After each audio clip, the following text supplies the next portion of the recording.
girls, ladies and gentlemen, boys and girls, welcome back to the 2021 World Rift Invitational, Series Invitational, brought to you by World Rift Competitive and Trovo, casted by AssassinDave and one and only sexy and charming D2. How are you doing, D2? I'm doing all right. I think your energy is way too high for me right now. You're in Japan. What time is it in Japan right now? It's it's 5:38 p.m. It's the exact same time as it is for you in Korea, I believe. But yeah, I had a bit to drink last night, so I'm just trying to get into this. Well, this it's day. New Year time, so yeah, it's you're doing the right thing. Well, we got a game starter right off the bat. We have Team AEX, Athletics X versus Geneva. I mean, a team from India versus a team from the Philippines. What do you think about the first game? Ban pick is already finished here. Why don't we quickly jump into the ban pick and we'll start talking about the draft for both teams?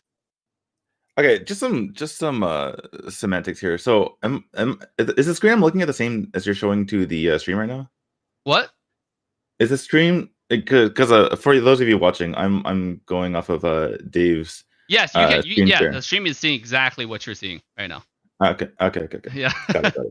And so I just want to lay this out to all the viewers. There is a little bit of awkwardness on like how this tournament is being laid out because we do not have the spectator seat.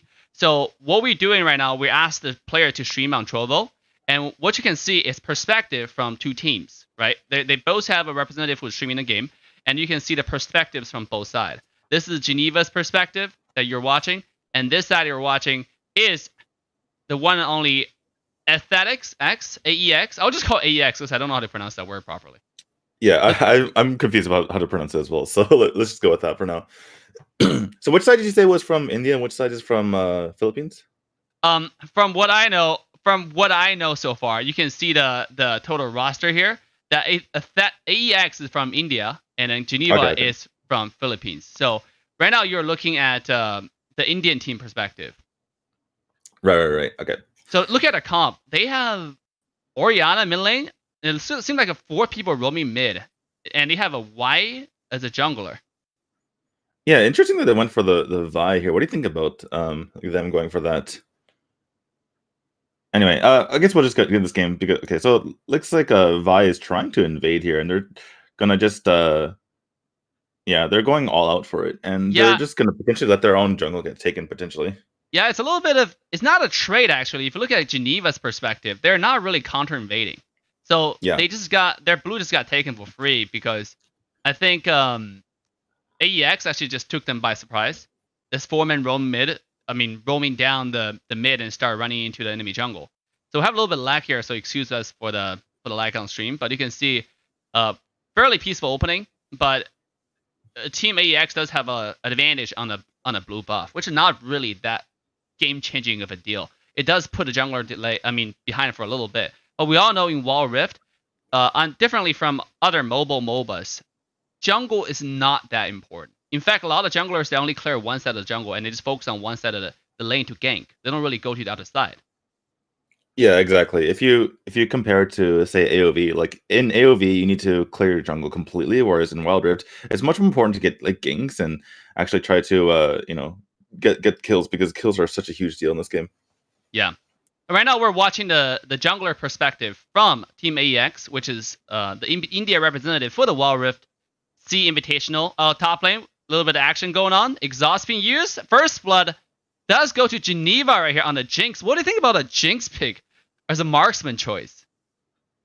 Yeah, I mean, it should be fine, but I'm just like curious overall about these picks. Looks like we're having like lag from both sides. Yeah. Again, this is like one of those issues where with not having a spectator mode where we're just like relying off the stream. So yeah, but hope you guys can stay with us for this journey here. Obviously, we're trying to figure out all the technical issues. This is the first time we're doing a stream in this kind of format. Doing a tournament in this type of format. Actually, I've never cast a tournament before where you have to spectate player streams. So this is pretty interesting. I get to see their perspectives. This is Geneva's support side, so we can see what happened. on the bottom side. We actually got pretty lucky with who we're looking at, because we have support on one side and we have jungle on the other side. So we're going to see probably a lot of action. Yeah. I cast a tournament like a couple weeks ago where it was Slayer later the entire time. So it was just laning for the entire game. Like, let's look at the bubbles on the mini map, I guess. Yeah. Well, that's a downside, because if we see someone like dying, we don't catch the action right off the bat because we're not the spectators, right? We're the spectators on streams. Yeah, looks like we have a potential gank coming in here, though. Lee Sin rotating over, but nothing to be found. The the elemental Drake is up in about 50 seconds, so that should be something that both teams are vying for. Yeah, as you said, that Lee Sin from Team Geneva is already on the hang out around the dragon area. It seemed like Y want to clear the blue side jungle before heading over too. Y versus Lee Sin. Lee Sin being the number one jungle choice, really, in the current meta still. Even after the huge nerf top lane, Lee Sin looking to do a little bit of ganking action. Can't quite find anything though. What's funny though is that when I casted the tournament a few weeks ago, like both teams were picking Lee Sin first. Yeah. But every time they pick Lee Sin, they just lost. So the teams eventually figure like, wait, we don't need to super, prioritize this guy. We can actually just win without him. And interesting, it'll be interesting to see how these teams kind of cope with that as well. By the way, can you tell the viewers and me actually what this? Never mind. Vi coming top. Yeah, Vi, huge play from Vi getting the kill onto the Braum, and they're gonna try to get out of here actually, as Lee Sin is trying to get revenge. But I don't think he's going to get it, because they're going to back off and get what they came for. Well, even Evelyn made a top lane, but right now it's 3-on-3. So even if they take the fight head on, because Vi already find a kill, so the Indian team still have a little bit of advantage here. Team AEX, because they had the kill before anything happened. So if you look at everybody's HP, they were pretty healthy on the HP line. They were not really. I mean, they used a lot of skills. That's the downside. Is they really have to. That's why they're backing out, try to pull a little bit, buy a little bit of time before the skill come off cooldown. But yeah, go ahead.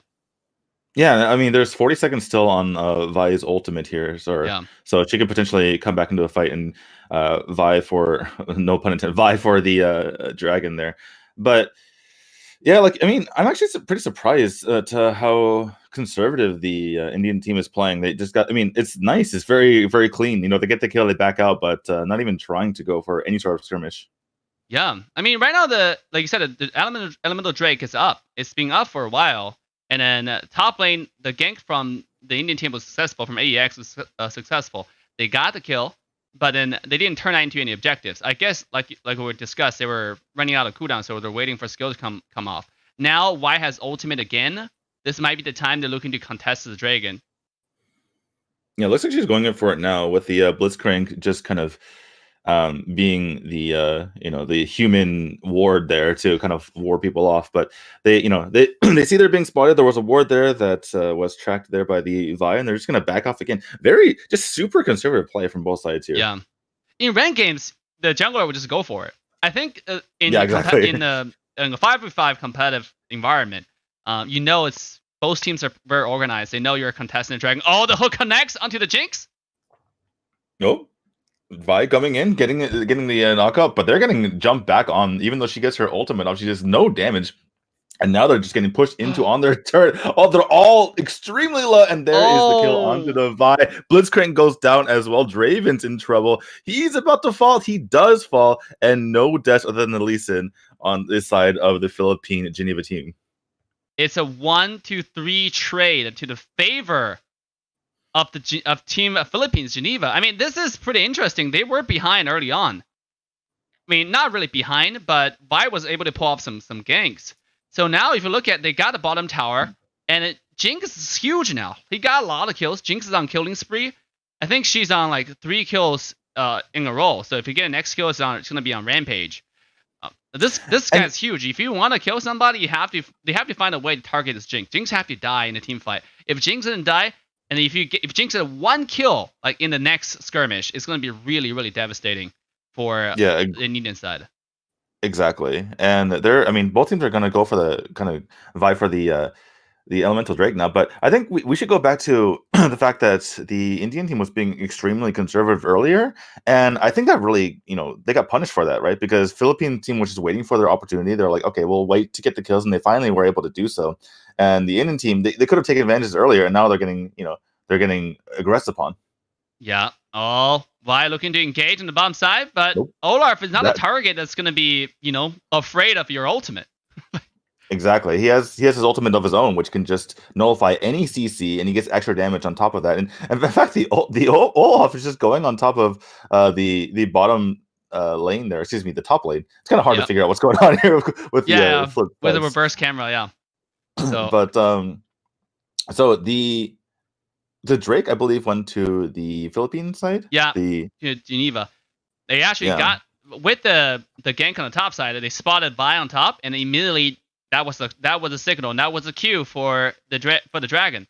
So very, very decisive. And I talk about this on my daily live streams all the time. I said, like, if you jungler going to the other side of the map, you're basically trading the other side of the map resources. In this case, they lost a dragon for it, and they didn't even get a successful gank top. I mean, that's just overall a big win for Team Philippines.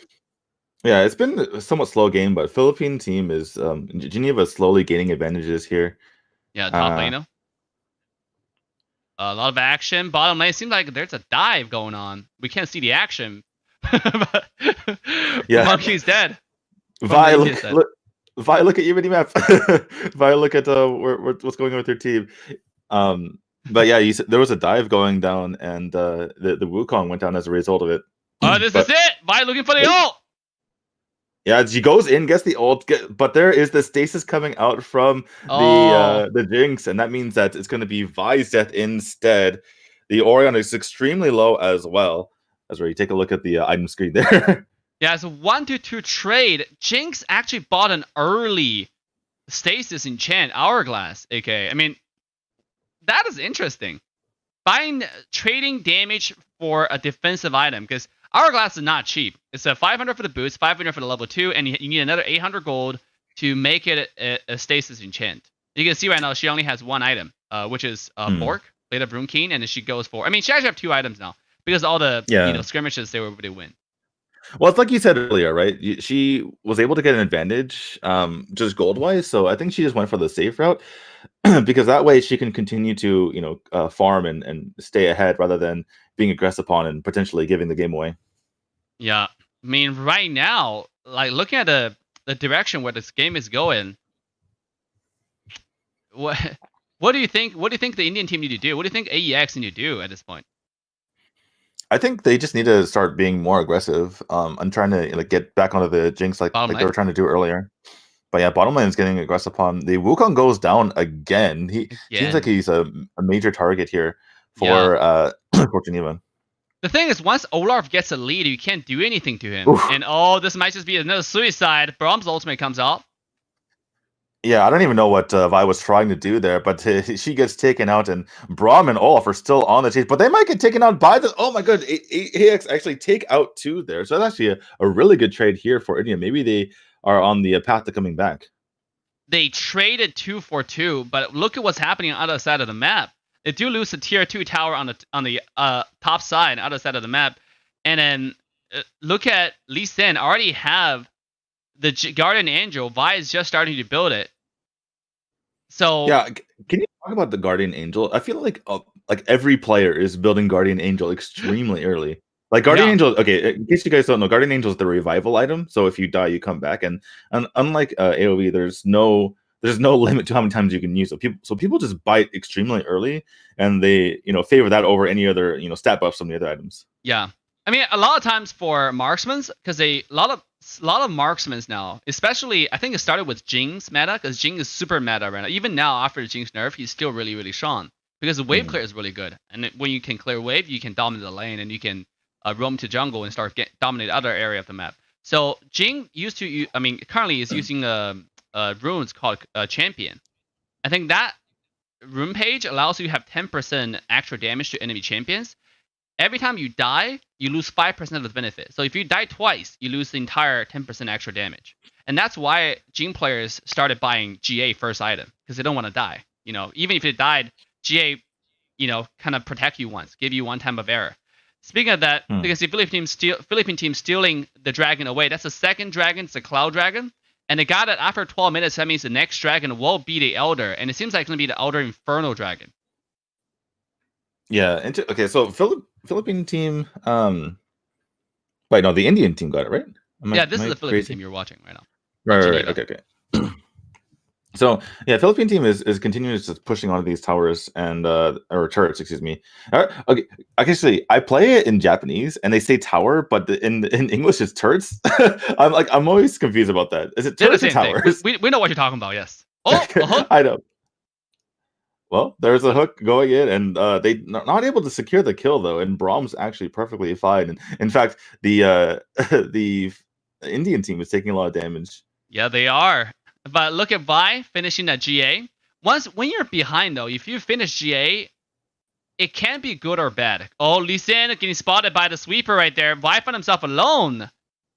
Yeah, she's getting just knocked up left and right. She already used her ultimate as well, so she can't really engage. But she does have that Guardian Angel, like she said, trying to go back in. So many members of Geneva is extremely low, but she can't really get the kill. She's going to revive, but look at top side of the map though. She's gonna go back.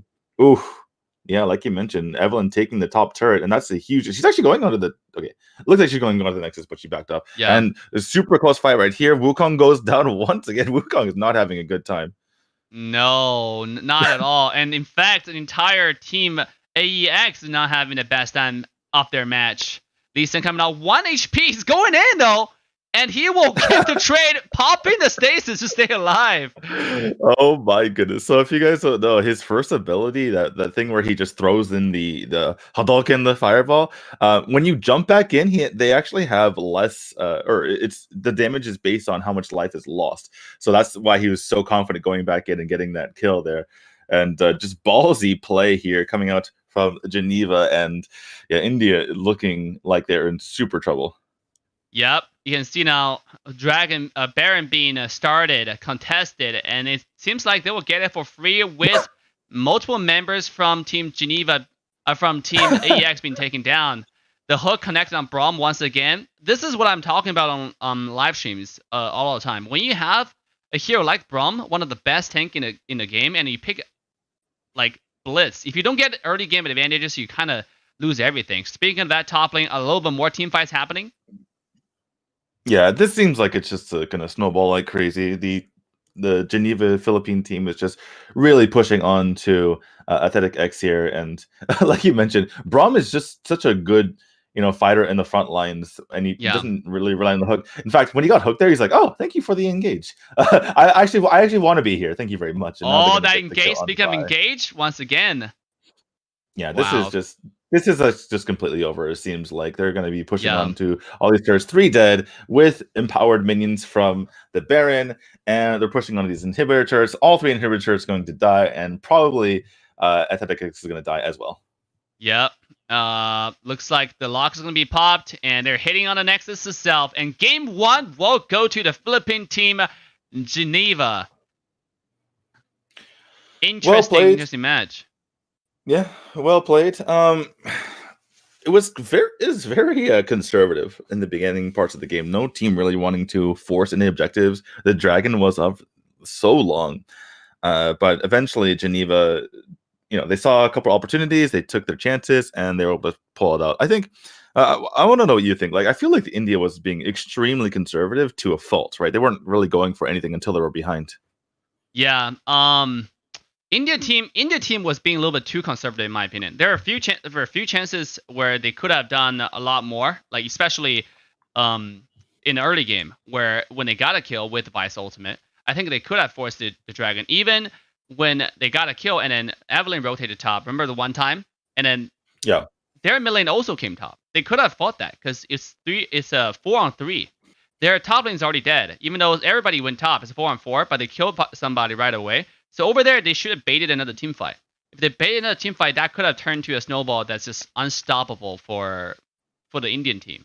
Obviously, that did not happen. So once they had advantage, I feel like because they're a little too conservative, they're not able to extend that lead take that lead and turn that into a bigger snowball. Right. So what do we have here? Is this going to be a best of 3? I don't even know what's going on with the rules here. Yeah, and then we're waiting for the news from the moderators, from the organizers. Wild Rift competitive. Now, before we step into take a short break right here, and then get ready for the next game, guys. Make sure to follow the Wild Rift competitive. It's an organization that is hosting a lot of tournaments for Wild Rift, and then it's a central place for all things competitive. They host weekly tournaments and events for the community. They also provide an easy way to find a scrimmage and recruit for your team interested in competitive news. They also provide that and show all the current tournaments going on in Wild Rift. So make sure to follow them with the social media links in description on a YouTube chat and different platforms. With that, and also remember that to go to Trovo.live because the grand final will be streamed on Trovo exclusively as we're waiting for the next game to begin. We're going to go ahead and take a short break, guys, and I'll see you guys in a minute.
All right, guys, welcome back to the second match of Team Geneva versus Team AEX. I'm your caster, AssassinDave. With me, the one and only sexy D2. How you doing, D2? Okay, are you still there? Maybe have a little bit audio issues. But... Sorry. I just muted my mic because I'm dumb. Oh. I was saying very mutedly that I feel bad. You keep calling me sexy. I want to return the favor. Maybe we can call you sexy AssassinDave or something like that. Oh, so nice. So nice. Anyway. Once again, though, Geneva, they go with a Braum pick. By the way, if you don't know, we forgot to mention about the ban pick scenarios. They're actually picks and bans. So what you're seeing right here is only the picks because we don't have bans in the game. But off the stream, there are actually bans happening at the same time. For both sides, in total, we have Akali, Olaf, Alistar, and Lee Sin being banned away. And that's why that for Team Geneva, the Philippine team, they prioritize Braum again. And they took Evelyn, which is one of the strongest mid lane in the current meta right now. And right now we're watching the team in AEX perspective. You can see that they pick Gragas and they're going with the in-game voice comp. So you can actually go to their live stream on Trovo and hear exactly what they're talking about if you understand it. Yeah, if you're able to understand. But interesting that they went for mainly jungle and then the jungle band and then the Alistar ban as well, with Philippine team picking up the Braun. So it's going to be Braun versus looking like the Nami. So what do you think about that matchup? I feel like the Philippine team has come out ahead again by picking this Braum here. Yep, I do like the Braum pick a lot. Alistar being banned away, Braum has to be the king of the support here. I do not see a better choice. And also there is, like I said, we're watching the both side perspectives. There's a tiny delay. As you can see, when we're watching the Indian perspective, there are about I think 20 seconds delayed. Hopefully we can get that solved in the future. Now this is just technical issues that challenges that we might have to deal with for now. But mainly we're gonna look at a Braum's perspective because he's ahead, so we can see more advanced. Yeah, I think for my own sake, it might be better if we just focus on one player because otherwise I'm like, wait, what's happening? Which team is which? What are we doing? Yeah, because the thing is, we also want to look at the because if one side is kind of posing for a dragon, they're kind of hiding a bush or looking to start something. If we only look at the one team, we don't know what's going on the other side. That's why I switch. Sorry about the confusion, guys. Yeah, but every time I switch, I will let you guys know because you're absolutely right. Because when I switch, I don't mention it. It gets really confusing for people who are watching. What were we looking at? Yeah, I guess okay. So when we were looking at Solgi here on the Braum, we're looking at the Philippine team. We're looking at Geneva. So that's I think the best way to think about it. We might see another invade coming in from the Indian team right here. They're still loading. So let's just look at Braum's perspective. And then this time, Braum was ready. And looks like they're not going to invade jungle. They're just going to defend their own blue. They have Shyvana as their own jungle choices. What do you think about a draft on both sides, by the way? I'm always just confused by when we have these drafts in the pro teams because it feels like comfort picks are more important than the actual meta in these situations. And other than the Braum, which I really like here for Geneva, I think it's just kind of people picking what they want to pick. Yeah, I mean, okay. Nami, in my personal opinion, is one of the best range support, mage support. But again, and also Nami, the good thing about Nami that I like is she can actually initiate, engage. A lot of supports do not have that ability. Like the mage supports, they're really good at poking, but if they fail to gain any early game advantage, the game when they get to mid to late game skirmishes, team fights, they lose all the utility that they have, the advantage that they had. Nami, however, Nami has a big ult, right? He has a big, he can send a big wave that can knock everybody up in a long ass range. Now Braum always has that. After Braum reached level 5, even before Braum reached level 5, at level 1, this is like bar's not the best support in the game because if you touch somebody, that's a stun with the team's help. Yeah, it feels like Braum has everything, right? Like he has, the never mind. They're trying to go on a Vi. We can only look at the bubbles here, guys. We can't really look at the we can only look at the mini map, but they are able to secure the kill onto the Vi there. And it looks like Philippine team is already starting to get ahead. Yeah. And that's the power of Evelyn for you early game. Oriana was still trying to clear away. Bottom lane though, the tower dive did not go to the way of Camille, and Gragas will take the kill. It's 1-1 right now. But back to what we're saying, Evelyn's so strong. It does kind of help out with the weakness of a weak jungler of like such as Shyvana. Shyvana's early game is really, really weak. Shyvana needs that level 5. She's only kind of useful, maybe not kind of useful, like okay useful when she has ultimate. Knockup did not connect. Yeah, it's just I'm just laughing at how this Braum is just right in their faces, just being so aggro here because he is again, like I was mentioning earlier, he can just do everything. He can, he can poke, he can get in their faces, he can engage. He seems like the perfect support here, although he is getting a bit low, and Ezreal didn't really follow up on his engage in that last situation. Yep, and stay in the back. Seems like you're looking to engage. Bubble does connect, and Evelyn actually jumped on the mini and flashed in with the ultimate to finish off kill. Can it find one more? Israel still actually does not have the ultimate anymore, so they will have to let that guy go. But it looks like Shyvana does finish off one more kill, and they're gonna find another dive on the tower. 4-1 yeah, they're able to finally get that kill. Took so much effort to get that one kill, getting all 4 members up into this top side, but they're gonna keep going for it. And ult comes out for Braum as well. They're gonna get one more. Looks like everyone is low on the side of Geneva, so I'm assuming they're gonna have to back off here. Yeah, and we know how important it is for Shyvana's composition to secure a dragon. The dragon, that's Shyvana's passive. For people who don't know, Shyvana has one passive. Means it says get the dragon. Her passive is get the dragon. Yeah, get the dragon. You really have to. And then it seems like right now their team is in a good position to I mean, they have a lot of advantage to get that dragon. Braum's already level 5. He has the locket. And Shyvana almost get that passive fully charged up. Braum just set up a ward around the dragon area. Yeah, so again, just to reiterate, so Shyvana, her passive is she can get the dragon easier, and once she gets the dragon, depending on what dragon it is, it empowers one of her 4 abilities. Yeah. So that's why she really wants to have it. So on top of the dragon buff, she gets yet another buff. Yep.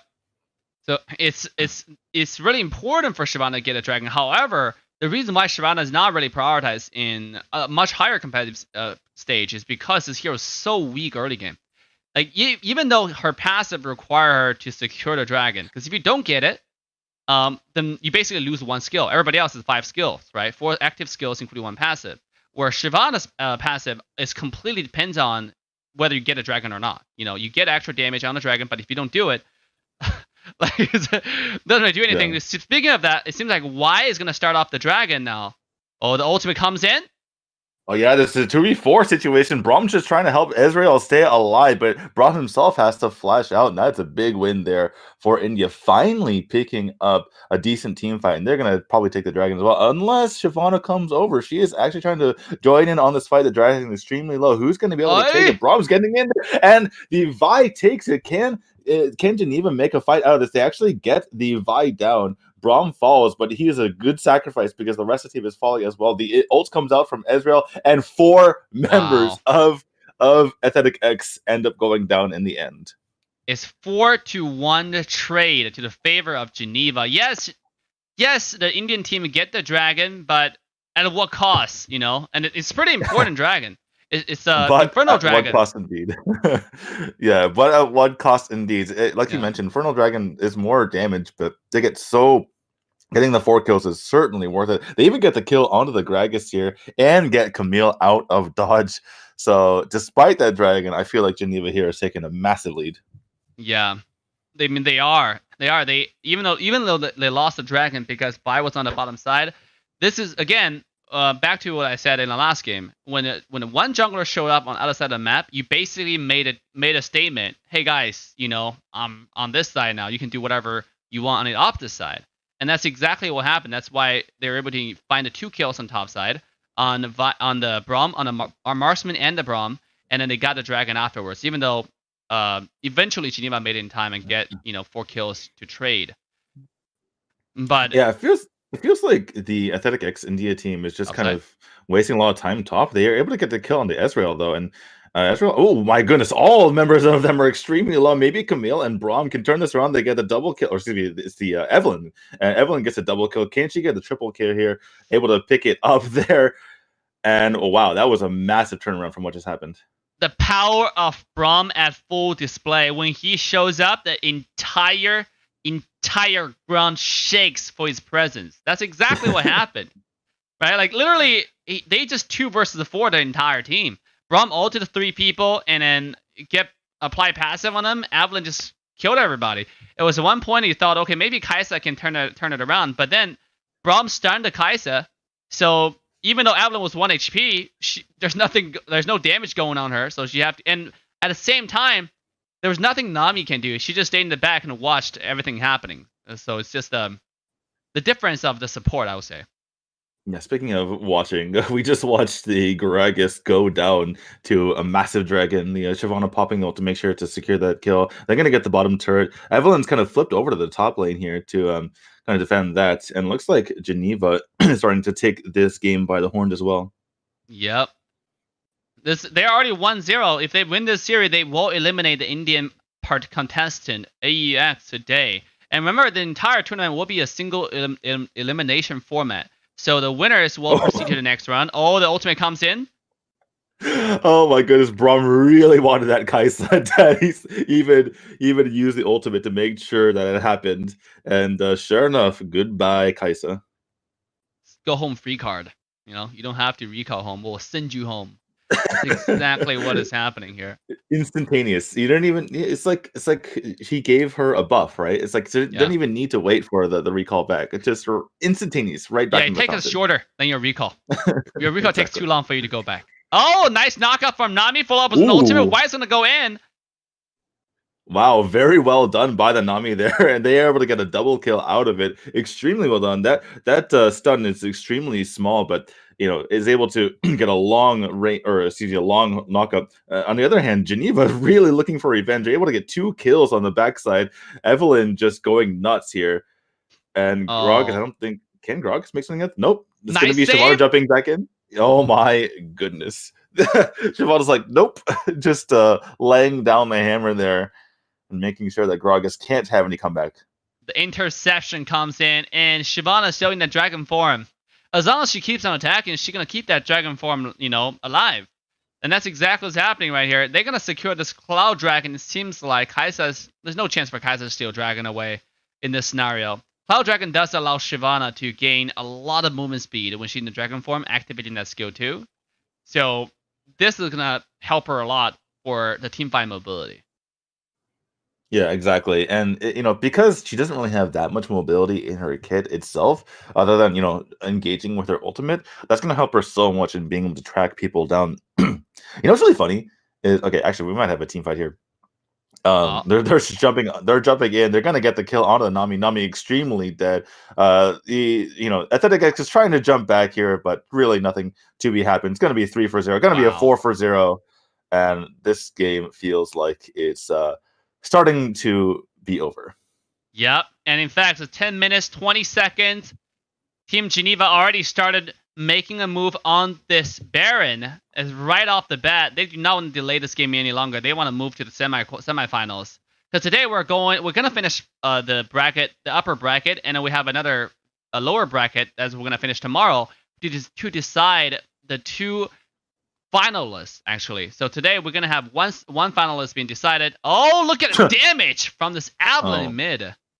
Evelyn is just too buffed. Looks like this game is on its way out the door, but I actually have a question for you. If you're recalling and you take the Baron in the middle of your recall, or your team takes the Baron in the middle of your recall, does the rest of your recall speed up? No, he doesn't. So basically what happens if you're recalling and then take the Baron, you will still keep the original recall. You have to stop it and redo the recall. Interesting. Yeah, it happened to me before. It doesn't. so what you're what you're thinking is like a prorated kind of calculation, right? No. Yeah, exactly. No, it's not. It's actually not that complicated. Basically, if you're recalling and they got a Baron, you just have to redo a recall. Otherwise, you're gonna keep the slow recall. the engineers on the team were like, you know what, this is too complicated. Let's just keep it. Top side, a little bit skirmish, a little bit team fight happening. Yeah, like a lot of bubbles running against you there. There's the ult coming out from Braum, but unable to get it off. And he's going to try one more time. There's the ult coming out from the Ezreal as well. And they don't get any kills. Evelyn gets away with a sliver of health. A missed opportunity here for the Athletic X team to try to come for a comeback. But I'm not sure that anything they can do can reverse this. Yeah, it is. Wow. I mean, at this point, they have the Baron buff. They just got another kill despite the fact that Braum completely missed the ultimate. I do want to mention, I do want to give some credit to Nami though. Nami has landed some pretty beautiful knockouts this game. Definitely give their team a chance. But look at Evelyn though, completely destroying this mid lane. This guy's a legendary. He's 26-8. It looks like a one-sided landslide. Double kill for Evelyn actually. Evelyn just like walking off screen, just getting more kills. Like, yeah, you don't need to see. It's fine. We got this. Even just coming in for this as well. Braum making sure that the Ezreal stays alive. By the way, before this game ends, what do you think about the setup for the Braum's button placement? Like, I feel like those buttons are really close together. My fat thumbs can never accurately press those buttons.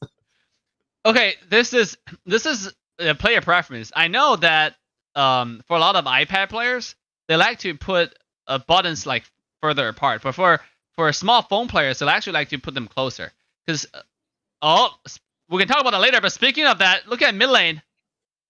Yeah, I mean, this game seems pretty much over. Everyone's so low, though. I mean, they're going to get the kill on the Ezreal. Ezreal's been dying a bunch. Looks like they're going to get the kill on Braum as well. It seems like Geneva is just kind of done with this game. They're like, can we just end this, please?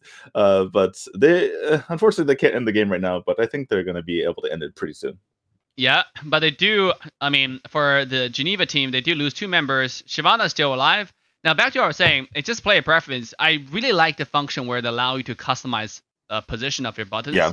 Because it's really good. Like, I do something similar, but with a different layout. But I do put all the buttons on the bottom side because I realize I'm more of a thumb guy.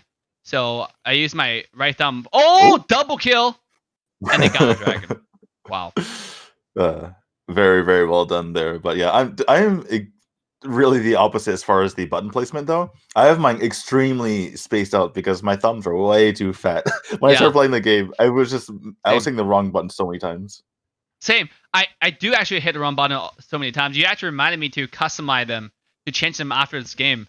This is...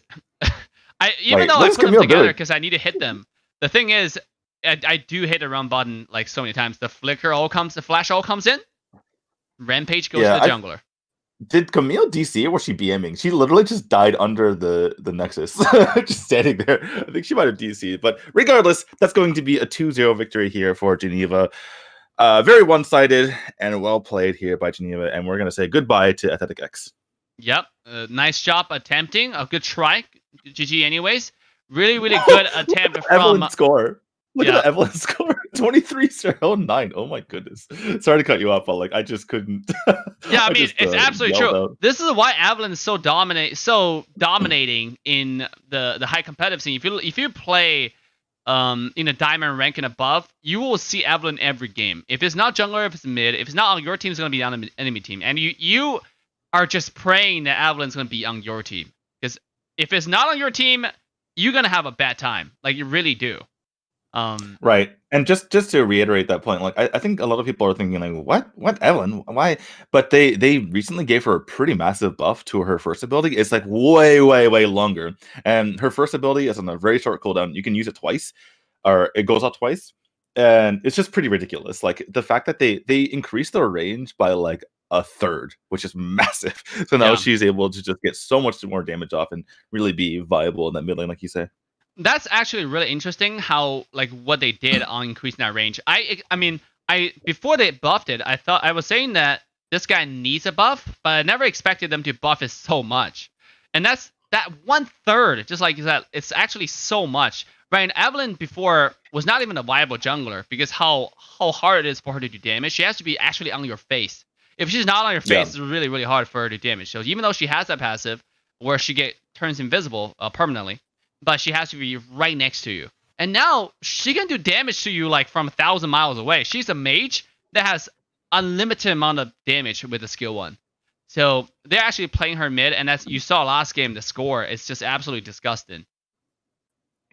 Yeah, I knew the instant that they buffed that ability that she was going to be way stronger, because when you buff an ability that a champion can spam, then that's a huge deal. Like we've seen it all the time in other MOBAs as well. Like when you saw, for instance, the Tulin in AOV get buffed by they buffed his teleport, basically, right? It's like anytime you have a spammable ability and that gets buffed, then that's a huge deal.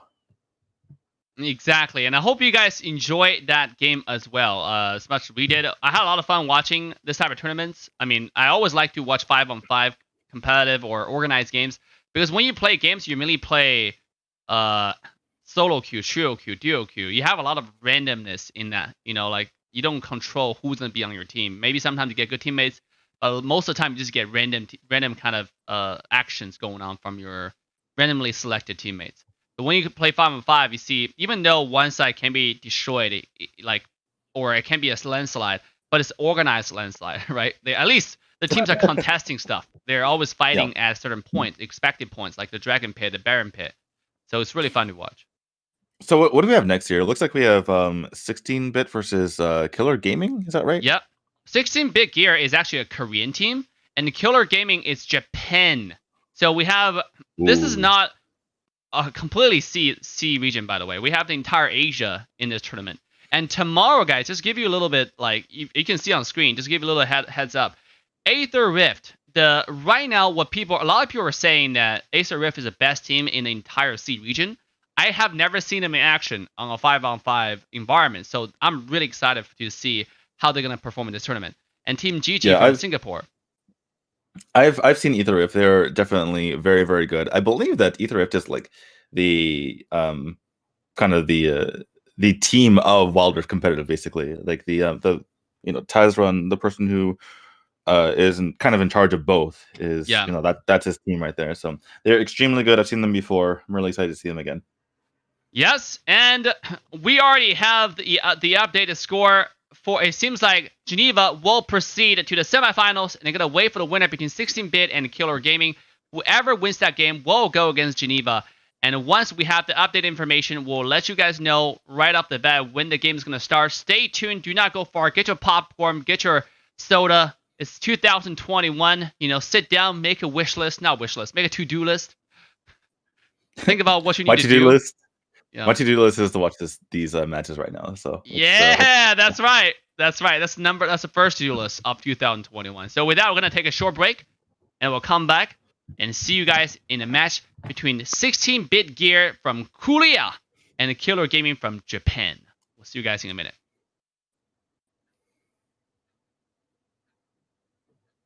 Actually, there we go.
All right, ladies and gentlemen, boys and girls, humans and pets, welcome back to the 2021 Wild Rift Invitational for the C region, for the Asia region. I'm your caster, AssassinDave. With me today is one and only the sexy yet charming D2. How you doing, D2? I feel like I always have to pay back the compliment, the sexy and the charming dude. Did you say humans and pets, by the way? What? Yeah, humans and pets. Because we got pets watching the stream also. Right. Makes sense. Yeah, it's very important. You gotta have your pet. You gotta have your pet watching when you're watching a nice game of Wild Rift. Yeah. What do you think about the next match? We're gonna have Team Korea going against Team Japan, and the band pick is already underway. Just before we get started, I do want to tell you guys what's going on here. This tournament is sponsored by Trovo.live. The grand final will be streamed on Trovo exclusively. If you want to watch the player's perspective, if you want to listen to their in-team voice call, you want to listen to what's going on, what they're saying to each other, go to Trovo.live right now and watch individual teams' voice comm. You can listen to that live, actually, along with us. And if you want to watch the grand finals, obviously, definitely get your Trovo account and start watching with the link in description if you have not. This tournament is brought to you by Wild Rift Competitive. It's one place for everything that you need for a competitive scene, Wild Rift. Make sure to follow them with the social media links in description down below on all platforms. With that, the first game for Team KG, as well as a 16-bit, the Japan versus the Korea powerhouse is underway. Let's quickly cut into the game. Yeah, really interesting to see Korea and Japan go against each other. Obviously, they're big rivals because of geographically they're very close together, but also because like Korea obviously is an esports powerhouse, and Japan didn't even really. I mean, Japanese people didn't even know about esports in general until like just a few years ago. So yeah, it feels like Japan's always the underdog in these esports matchups.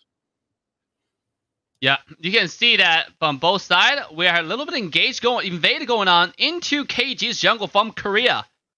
And they will get a first blood as well as the buff. I actually couldn't see the buff. I assumed they got a buff. But before we discuss the details of the game, what do you think about the draft on both sides? I'm actually trying to just look at the minimap and see who's on each team right now. But I mean, it's interesting we're seeing a Vi again. What do you think about the Vi in general? Like, I feel like we saw the Indian team pick Vi twice and just get demolished both times. So, I think for them, it's overall rotation. Vi overall is the jungler that can match with Lee Sin. Because the early game, again, early game is really strong, and his ganking potential is really strong with the ultimate. Like, if you lock you down, then you can't really do anything, right? You're just sitting duck. Like, you're just there. Now, obviously, you can flash away towards your team, and it will actually seduce Vi. Now, talking about the team comps, we have some weird-ass, laning situation here. It's Jinx solo lane against Malay. Yeah, what is happening? What is happening? I do feel like the Japanese team got outdrafted here, though. Like, I don't really know what the point of their composition is. Like, they have the Aurelion Soul, and they kind of have engaged, but they also have like a little bit of backline, and looks like Malphite's going to be in trouble here. The dive comes in. He want to trade. Yeah, that is painful. Use the flash.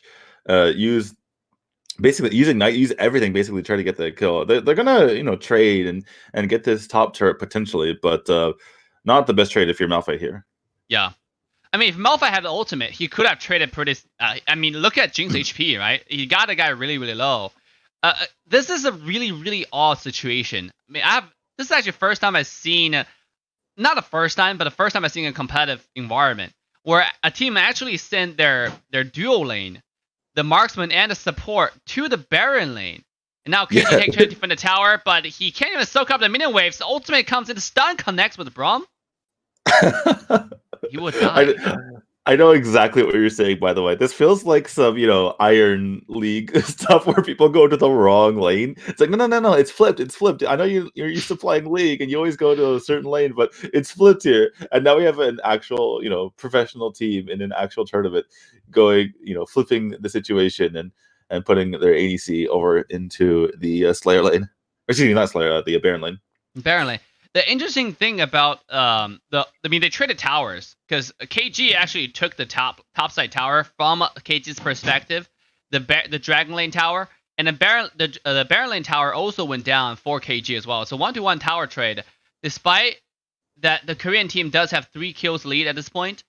Kills in Wild Rift actually worth a lot of money. Every kill, if you get 2 kills, that's like, especially with a minion wave advantage, if you're able to push a wave and get a kill, that's a lot. And but right now, if you look at what Japan team was trying to do, I mean, the KR team was trying to do, I think the reason why they send a duo lane to the Baron lane is they really want to get his tower, force his tower down.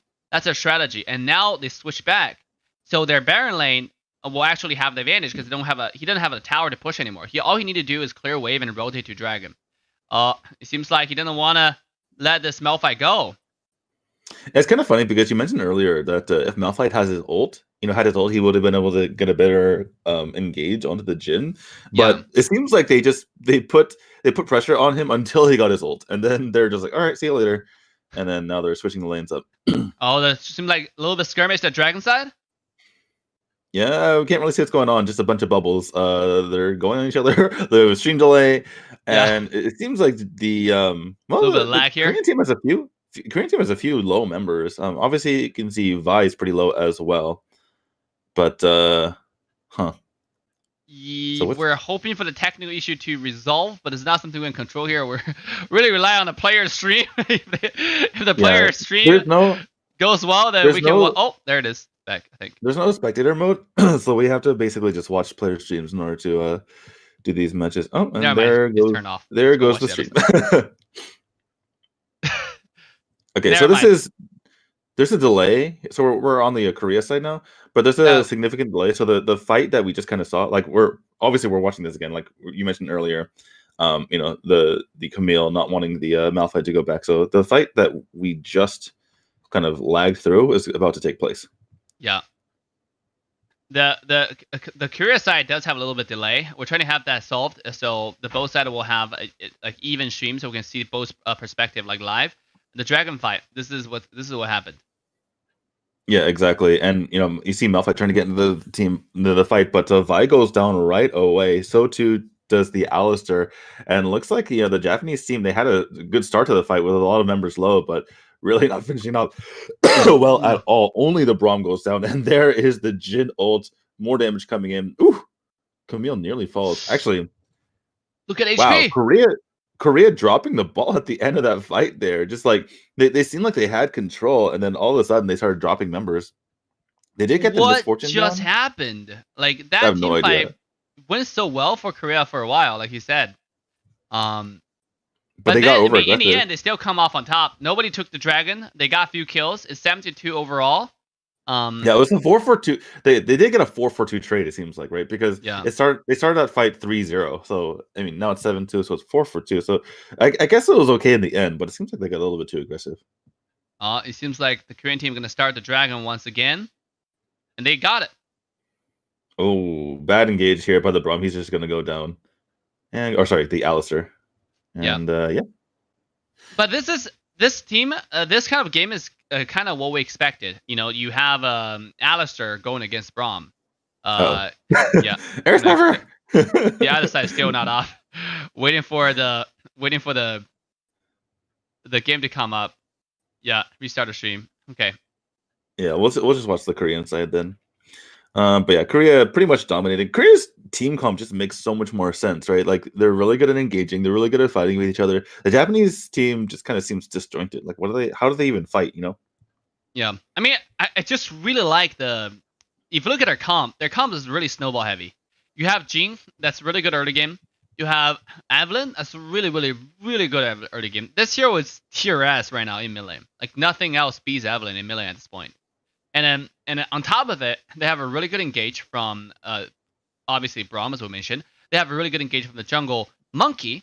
Right? Wukong is also one of the best initiator because of the AoE knockups, and also he has invisibility, so you can engage by surprise with a big AoE knockup. Yeah, so they basically have double invisibility with the Evelyn and the Wukong. That's pretty scary. The thing I'm worried about for the Japanese team is I feel like they're never going to get to the Jhin. The Jhin can just sit back and poke for days, and Japan is never going to be able to touch him.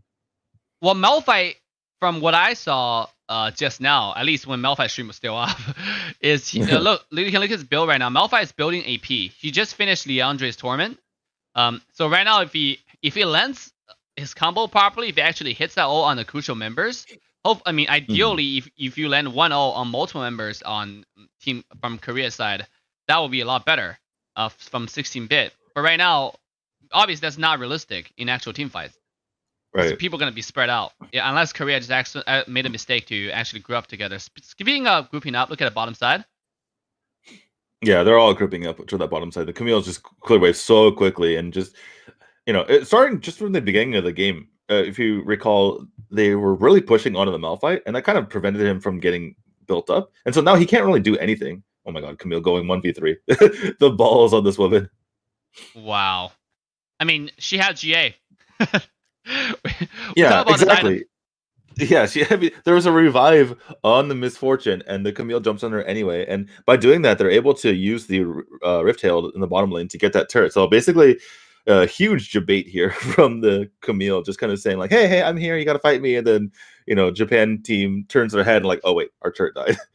Yeah, even though Japan team is really behind on kills, if you look at it, obviously we cannot look at a total economy, a total farm chart here. But if you look at the levels, KG take on Malphite is actually the same level as Camille, right? So even though they lost the dragon, they lost some map control with the River Scuttle. Speaking of that, more skirmishes in mid lane. Yeah, well, they popped the ult, tried to get something on. That is a massive ball here from the Aurelion, so it didn't really do a whole lot. But yeah, the Alistar had to use Flash there. They're kind of just out of position. It seems like the Japanese team seems like they're a bit out of position, and the 16-bit here from Korea is really just kind of pushing their advantage. I mean, next dragon is in 20 seconds, so they really have to figure something out. Because if they lose this dragon, if Korea team is able to get a next dragon, just a quick timestamp for everybody, like a knowledge moment. If you get the dragon down before 12 minutes, you're gonna get another dragon before Elder Dragon shows up. But if you fail to take down the dragon before 12 minutes, you're only gonna get total 3 dragons overall, including Elder Dragon. Now more skirmishes in mid lane. Alistar. Oh my goodness, Alistar out of position again. He goes down, and they're trying to get even more, trying to push in onto this mid tower. Only Alistar goes down in the end. But again, just Korea 16-bit here jumping on their opportunity, and they're going to get the dragon for it. It seems like they're really, really good at finding opportunities. Once they had a chance, they just, they were always firemen. You see, every dragon team fights, Camille was there, right? Even though this guy is a split pusher for the Korean team, but when objective is up, she's able to find a way to rotate to the side. And then they're able to actually initiate on the Alistar. So even though Alistar is initiated, but he's getting initiated on, right? It's they have. The 16-bit here has so many wards on the side of the Japanese team, and then the instant that Alistar steps out of the line, they just jump on him. I'm actually surprised to see that this top turret for Camille hasn't fallen, because she hasn't been in her lane for quite a while, and I'm actually surprised that Malphite didn't decide to push it down. Well, Malphite is not the best tower pusher overall. He is really good at clearing wave.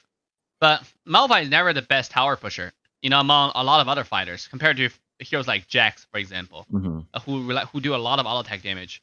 But right now, you're absolutely right. The top tower is still alive. Aurelion Sol might get ulted here.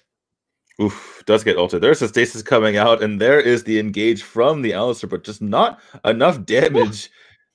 And Korea just kind of pushing them away. There is the ult coming in here from Malphite. Can he get the kill? No, he cannot. The re-engage from the Korean team, and he goes down immediately. Wukong securing that kill, and Korea just claps back, saying, "Yeah, no, sorry." A little bit disconnect from the Japan team. Malphite engaged, but no one followed up. At the same time, the limited amount of members that were available there, Aurelion Sol was already taken very, very low, despite popping the ultimate, popping the stasis, popping the everything. Baron fight. Yeah, it seems like both team wants it. Yeah, big ball coming in. So big huge ult here from the Misfortune. The Baron does go to the Japanese side with Vi able to take that out. So huge steal there coming out from Japan. And looks like the first blunder here from the side of Korea. Wow. Well, Riff, it's a game of miracles. That's exactly what's happening. It's a game of comeback. Doesn't matter how far behind a lane can become. If you're able to trade resources accordingly, that's exactly what's happening. Also, the game is extremely played based off objectives. Like there's a Dragon Soul system similar to PC, where if you stack dragons, it's gonna help you out a lot. The Elder Dragon, once you stack the dragons, you get Elder Dragon. It's gonna give your team this huge buff. Baron buff, the strongest buff, being the strongest buff in the game, it makes the minion absolutely invincible. Like the minions will do, I don't know how much more times damage. Literally, you'll get killed by the minions, by the enhanced minions, if you stay there too long. Yeah. Top side.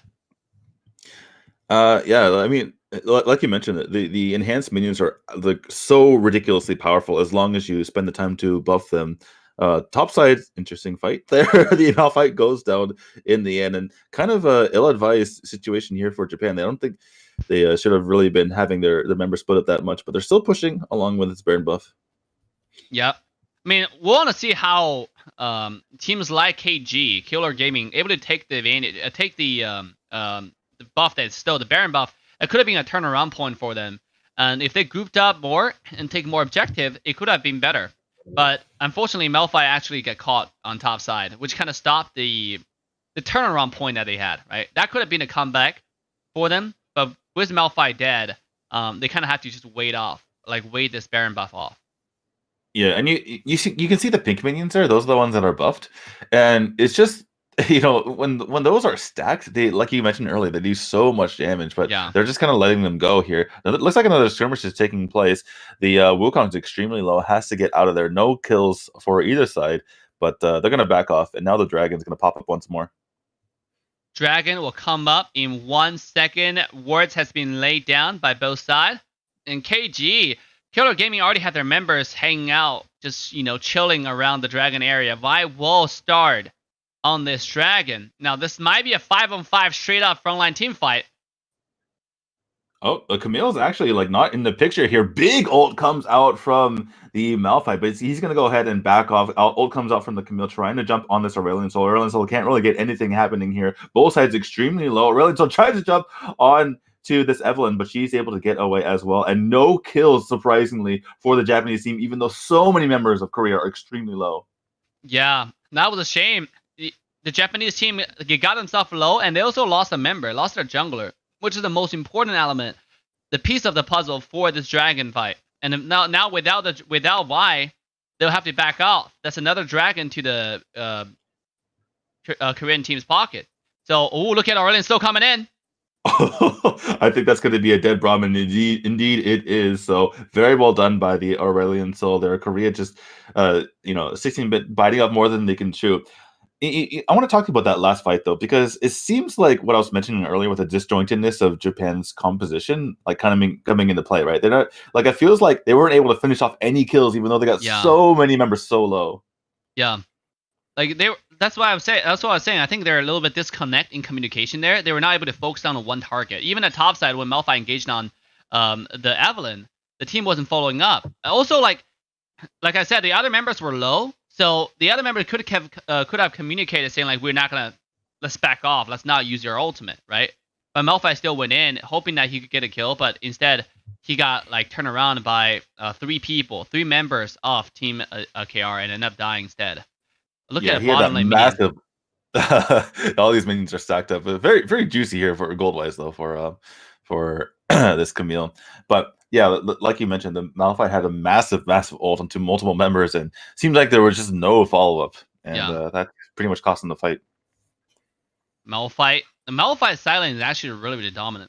One of the heroes that's really strong in the game right now, it's Akali, but Akali actually loses to Malphite interestingly. Yeah, that's pretty interesting that you mentioned that. But this Camille, she was about to get ganked upon on the bottom lane, but she's like, "Whoop, no, I'm out of here. See you guys later." Just so powerful with that the ability to just jump onto terrain and do basically a double dash. Baron buff actually got taken down by Monkey this time.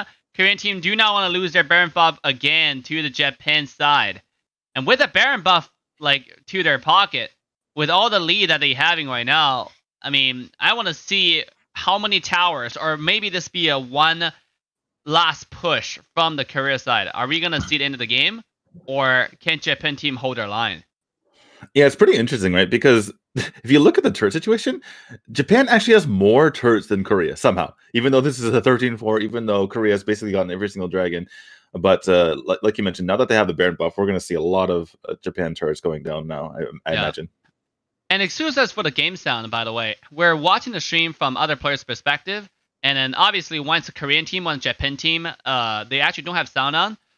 Also, they're gonna be communicating in their own language. So if you unless you understand Korean or Japanese, for us on the from a stream perspective, I had to turn the stream sound completely off, because right now in the game we do not have spectator seat. So when you watch tournaments, when you watch competitions, it's gonna be there's not even not even coaches can watch the game, right? Because you literally can record it from a third god view perspective.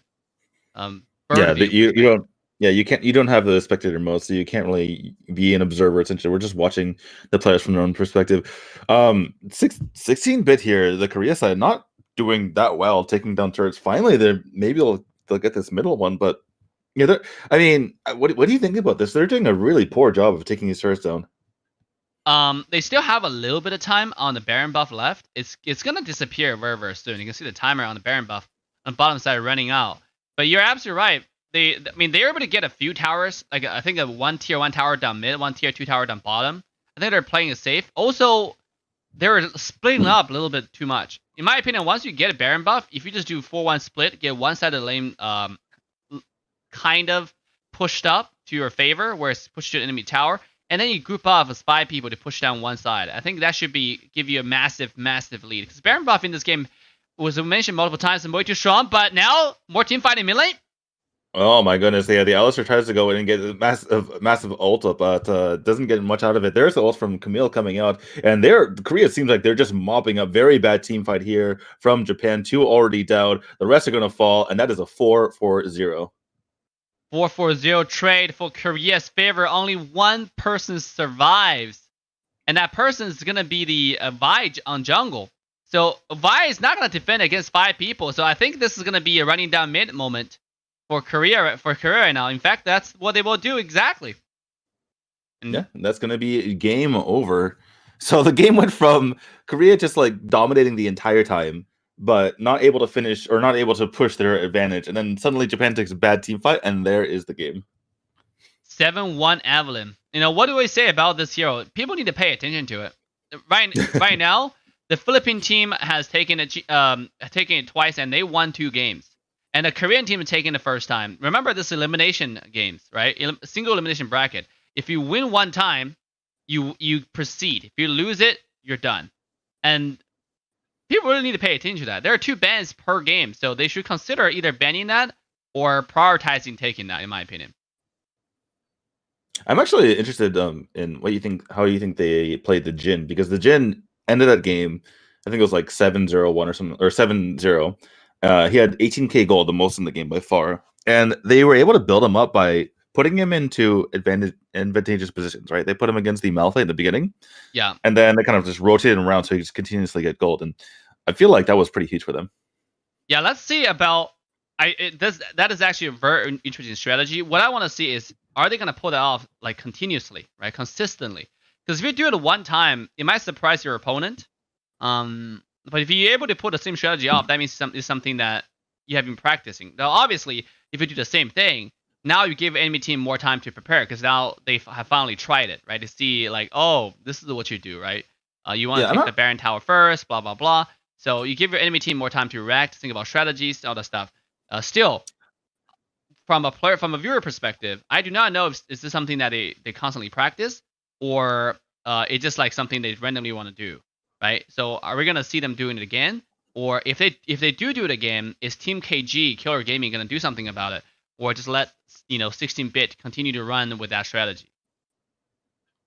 What I'm curious is whether or not it was something that they did something that they did with just having Jin, or if it was an actual response to the Malphite. Maybe they thought that, okay, Malphite's really good in the mid game with his engages using his ultimate.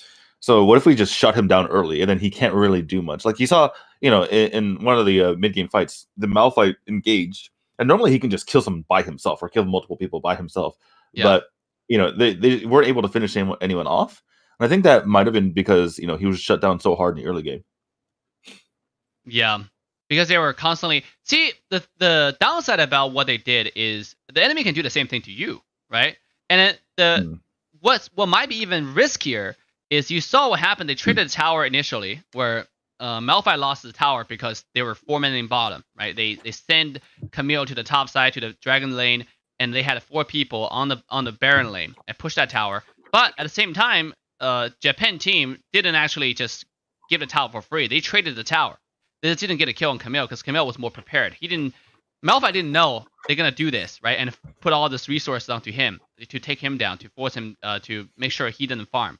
Whereas Camille actually know this is the strategy, where she's more prepared. She will be able to ward properly and get away properly. So she didn't actually feed that much. Where Malphite was not able to farm at all. When Jing was level 6, Malphite just turned level 4. That's how limited he was.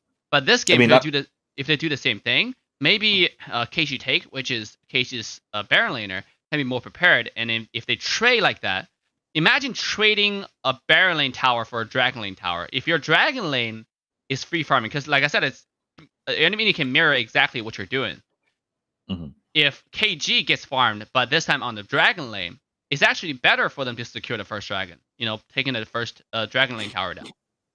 Yeah, and just to kind of continue your point there, it's better. There's a reason why there's 2 people in the Dragon lane, right? There's a reason why that's basically the way you're supposed to play the game. Yeah. And that's because the dragon is the major objective in the early game. So if you take down the turret in your opponent's Dragon lane, then that makes it so much harder for them to actually contest dragons, because you can get chased down way into your side of the map, whereas you can't do the same to your opponent. That's why getting that turret is so important. So I agree with you that it's definitely a risk, and they gave up the dragon turret, which is not ideal. But what they're able to do, I mean, I think part of it, the reason why they went for it is because they had Camille, right? Camille can run away from, or she's just so much more nimble in trying to track her down and trying to kill her is just so much more difficult. So she's able to defend her lane a bit better than Malphite's able to do against multiple champions. Yeah, and now we're trying to obviously, we got some feedbacks to call the team name more. So we're saying the Japan team, Korean team, because that's where they come from. But obviously, it's Killer Gaming from Japan, and it's gonna be 16-bit esports from Korea. Okay, just want to make that very, very clear. It's 16-bit versus KG, where KG is from Japan, 16-bit is from Korea. Very exciting matches. Like, the good thing about Wild Rift is that even though we're hosting community tournaments, and then we don't even have spectator seats, but already you're watching international clashes, right? Clashes between multiple regions, which is really fun to watch. I just like that they made the server, what it was, right? Instead of splitting up the server into multiple, regions, because first of all, it allows for quicker queue times, but also you get all these players, interacting with each other, and the meta evolves in, crazy ways. So I like that so many different countries are in the same server. Yeah, and the second game ban pick has already started. The bans, I believe, are Evelyn, Gragas, and then I'm trying to confirm the last 2 bans. So Oriana and someone else. Yeah, and we can see the second game. Also, Lee Sin being banned away, I believe. Lee Sin also being banned away. And after I confirm the last one, I will immediately relay to you guys. Let's make sure that, yeah. And then you can see, let's quickly jump in the ban pick so everybody can see here. See if I can get this taken care of. Yep. So right now we're in the ban pick phase. Yeah. So Evelyn, Lee, Gragas, Oriana. Yeah, Oriana. Oriana ban is actually quite interesting. I think I've seen her ban a few times. I think it's just like a whatever ban, right? she's just strong in general, and better to get rid of her. By the way, I believe that Vi is 0-3 and Braum is 3-0. Yeah, I think that's correct, right? Yeah, that is absolutely correct. That is absolutely correct. Probably learn. I feel like our team should probably learn from that. Well, okay, so I think you're absolutely right. This is a coach's job, but obviously for all the teams participating.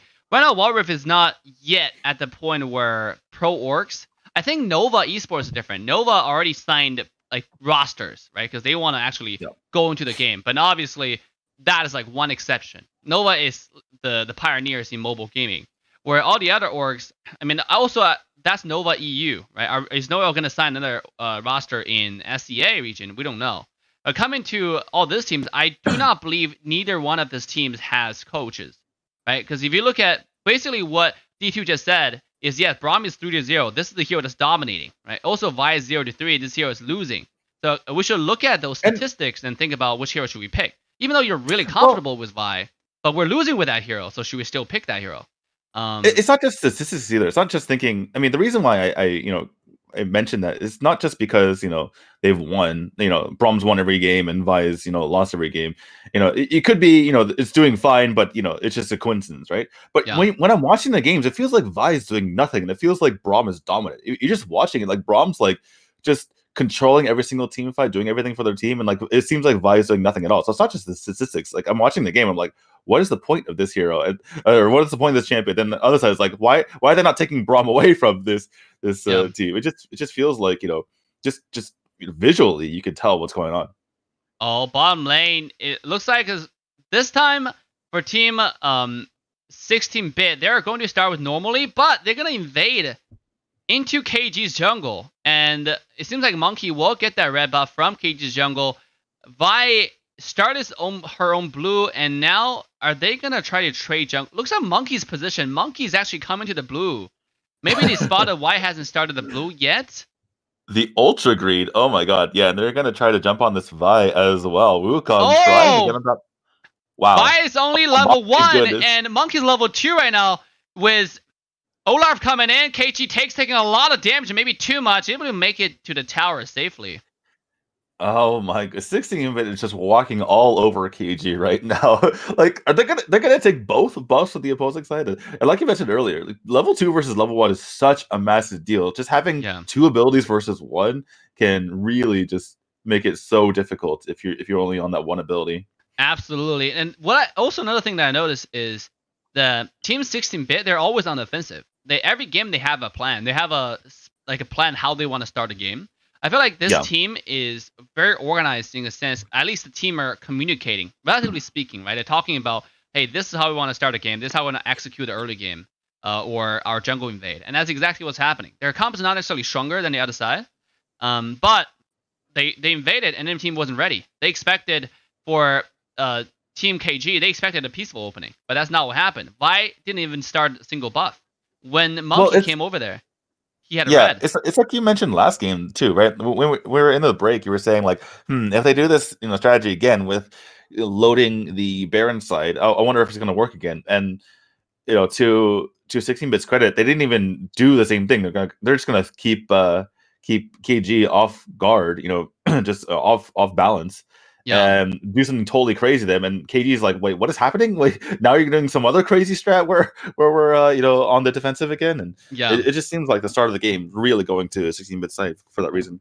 Yeah, I expect obviously all of this craziness to be kind of toned down. The more we step into the competitive scene, the longer we have the game, the more the teams are starting to compete against each other. They will start finding a way to resolve this. Eventually, we'll come to a very peaceful opening where you don't really see that much invade. Top side, bottom side, a little bit more skirmish.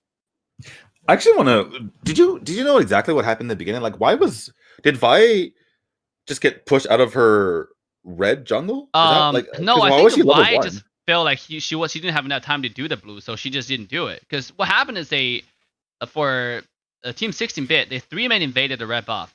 In fact, they're invading again on top side. Right, and they do get the kill there. They get the kill on Alistair. Misfortune is extremely low. All we can do is look at bubbles, guys. We can't actually change. So the bubbles moving around over the top side. Alistair goes down. Misfortune does not. But continue. How's Vi still level 1 there? So I think they 3-man invaded and then they leashed. So the support, the Braum and the Misfortune actually helped Monkey to get that red buff really fast. And so Vi didn't even start. Vi probably started the blue buff, but realized that, oh crap, like they already finished the buff, and now Monkey's coming because he saw that on the minimap. Monkey was walking through 2 towers in mid lane, so you have to kind of just give it up. And by the time when he gave it up, he didn't expect Monkey to actually just dive him along with the mid lane Ari, along with the Olaf, so he just died. I think that's what happened because you have to get 1 buff or 1 small cam in order to get level 2 as jungle. Yeah. Oh, skirmish in blue side jungle. Yeah, the Camille tried to go in with the ult, but just dies herself. It's a huge damage coming out from Aurelion Sol, though. He's really carrying this fight here for KG. They're able to get the kill on the Braum as well. And Olaf is going to fall on top of that. Ari's extremely low. Wukong's going to go down. Wow. What was this fight? KG just really bringing it back there. Team KG putting themselves back on the board with that team fight. The invade actually went south. What a great turnaround by their team. They were ready. Obviously, we cannot see the better picture that I would want to see, the bird view, right? See exactly what went down, how were they ready for it. But this time, Team KG was ready, and even though they're on the defense, but they played defensively aggressive. I don't know if that's a right description for it. They were ready, basically. Good counterpunching. Yeah, good counterpunching, exactly. But the Dragon will go to Team 16-bit, though. I feel like that entire team fight was won by Aurelion Sol. He got so much damage when he came in on multiple members, and that just made it so difficult for 16-bit to continue the fight. Yeah. Olaf on top side. I mean, now Olaf is on top side. You can see Misfortune is mid to bottom side. They can try to contest the next objective, which is Rift Herald showing up in 60 minutes. KG take. Will be taken down. Yeah, Camille going down there. He saw the desperation, try to jump to the terrain to run away, but got charmed and got thrown to the ground. Yeah. So now this is a 4v4 situation in terms of kills and deaths. And looks like 16-bit, despite that, kind of disastrous team fight earlier, they're taking this game by the horns again. Yep. And then you can they have really, really, really clear job separation. Olaf with the split push, the person who's going to organize all the minion waves, mainly the far side of the map, right? Wherever the objective is, he's on the other side to make sure there's more map pressure on the other side, and then KG have to answer it. And now look at OG Vlog, this guy, right? OC Vlog from 16-bit. He is charging towards Rift Herald. He's making sure that his entire team, they have 5 people from mid to bottom side river. They want to make sure they get this Rift Herald. I like what they're doing here. We're focused on objective. He just beeline straight across the map, just like rocking in the river, like it's no big deal. And can he get the kill onto... Wow, he pops his ult in order to avoid being stunned. Very well played by this Olaf. Can he get the kill? No, a little bit. Not quite. I think he could have gotten one more auto. I think he actually screwed up his abilities a little bit there. Yeah. Good timing on the popping of the ult, so he didn't get pushed back, but didn't end up getting the kill. Looks like another skirmish, a lot of bubbles on our mini map running around, but looks like nothing's going to come of it. I mean, these players that we're talking about are young competitive players, are inspired pro players or pro wannabe players in the future. So they're pretty young. They have fast fingers, not like me, old and fat. Bottom lane, more skirmishes. Rift Herald being laid out. Yeah, Rift Herald, not the greatest Rift Herald there. It gets a little bit of damage on the turret, so maybe that's all they were hoping for. Might have been better to go for this mid turret there. Yeah, but they do get some damage, and they're gonna back off. But anyway, like don't talk about old and fat. That's my job. That's my my lane. Because you were mentioning how he responded to Aurelion Sol's ultimate so quickly. Because there's for Wild Rift compared to any other mobile MOBA, the skill cast animations are actually so slow. If you play the game for quite a while, you notice the auto attack is actually really, really slow. That every time in between auto attacks, you can walk for quite a bit of distance before your next auto attack is ready. Bottom lane.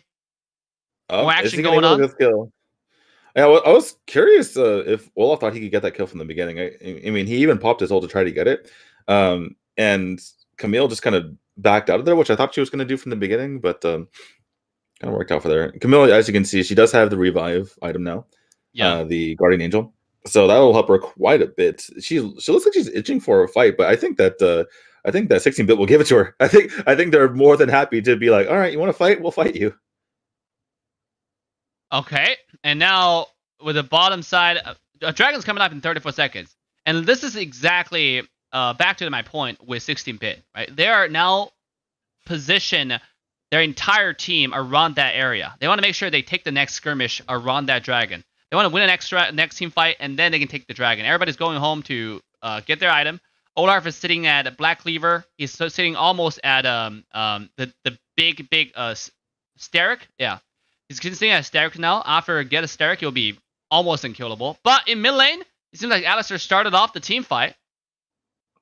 Yeah, Wukong's not alive to be able to participate there though. So like looks like 16-bit's not really in a good place to take this fight. The teleport coming in from Olaf just to try to make sure that they can take this, especially with the dragon up for grabs. Olaf not really wanting to jump in quite yet, especially with a 1v4 situation, but they're gonna jump in at the last second. Can they get this steal? They're gonna go for Olaf is it. coming in! Oh no, they do not get it, but they're getting a good engage on this team fight though. The revive being popped here for I believe that's Ari, and she's going. Oh, that was Camille. Excuse me. Camille, yeah. And she gets popped down in the end. So a revive and a death is a huge deal. Yep, that's the Guardian Angel as well as they lost the dragon. So good execution from the Cage Killer Gaming for obviously getting the Ari low, getting the monkey killed, getting that pick off is really important for them to get that dragon. But one dragon doesn't change the game that much. What happens is once you get the small dragons, if you secure the Elder Dragon, then it changes the entire direction of the game. If an enemy has a Baron, if you're able to get the Elder Dragon, you win the next team fight. Because Baron gives you a lot of stats. It certainly gives you all the stats that you dream of. But the Baron buff, the true damage, the extra bonus from the dragon stats is just too insane. That's why it's so important to stack those small dragons. It's not, but the small dragons again, individual dragons, they might be good, but they're not strong by themselves. I mean, in a sense, compared to Baron buff. But once they get Elder, it's like a nail on the coffin, seal the deal. Or Milano. Yeah, Elder Dragon is about 1.5 times stronger than the normal Drake buffs. But yeah, like you mentioned, they're pushing into the mid. We're just watching the mini map and seeing those blue and red bubbles run around, but they do get the kill onto the Ezreal, and they're pushing even harder into that mid side. Unfortunately, we get to watch this kind of boring skirmish over here. We just see bubbles instead. Milano, Misfortune is popping the ult. It seems like they got a GA from Vi. Yeah, Vi died. So. Yeah, Vi. So Vi loses her revive and her life. Again, that's a huge deal because now it makes it so much easier to kill her in the future. And it's definitely an opportunity cost to get that Guardian Angel, right? You don't have as many stats. So if you pop the revive and you kill her, you're basically nullifying an item. Yeah, because then the item doesn't really do anything besides just give you a little bit more a little bit of stats. But it's so expensive just for a little bit of stats.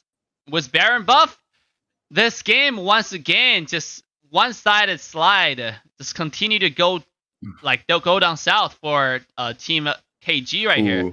This is very risky here. KG very risky, trying to push down this mid turret, but I don't know if they're going to get away with their lives. Already trying to punish them for it. Aurelian still kind of pushes them away, but Alistair, run, Alistair, run, Alistair. Can you get away? He has the look at that push coming in. Yeah, the Wukong tried to get something happening there, but not going to overdo it. In the meantime, big knock up onto the Misfortune, and she's going to lose her revive. At least she does have the revive to come back though and continue this push. Yeah, GA being popped. I mean, when you get caught off, obviously losing GA is never good. But if you lose GA in a team fight, it's really effective. If you lose GA when you get caught, that GA become really useless. Now, obviously, really good job from Team KG there, finding the mistakes of their enemies and really punishing that. This is the second game in a row where 16-bit is doing a pretty poor job of utilizing the Baron buff. They kind of just chickens, without their heads, chickens with their heads cut off running around.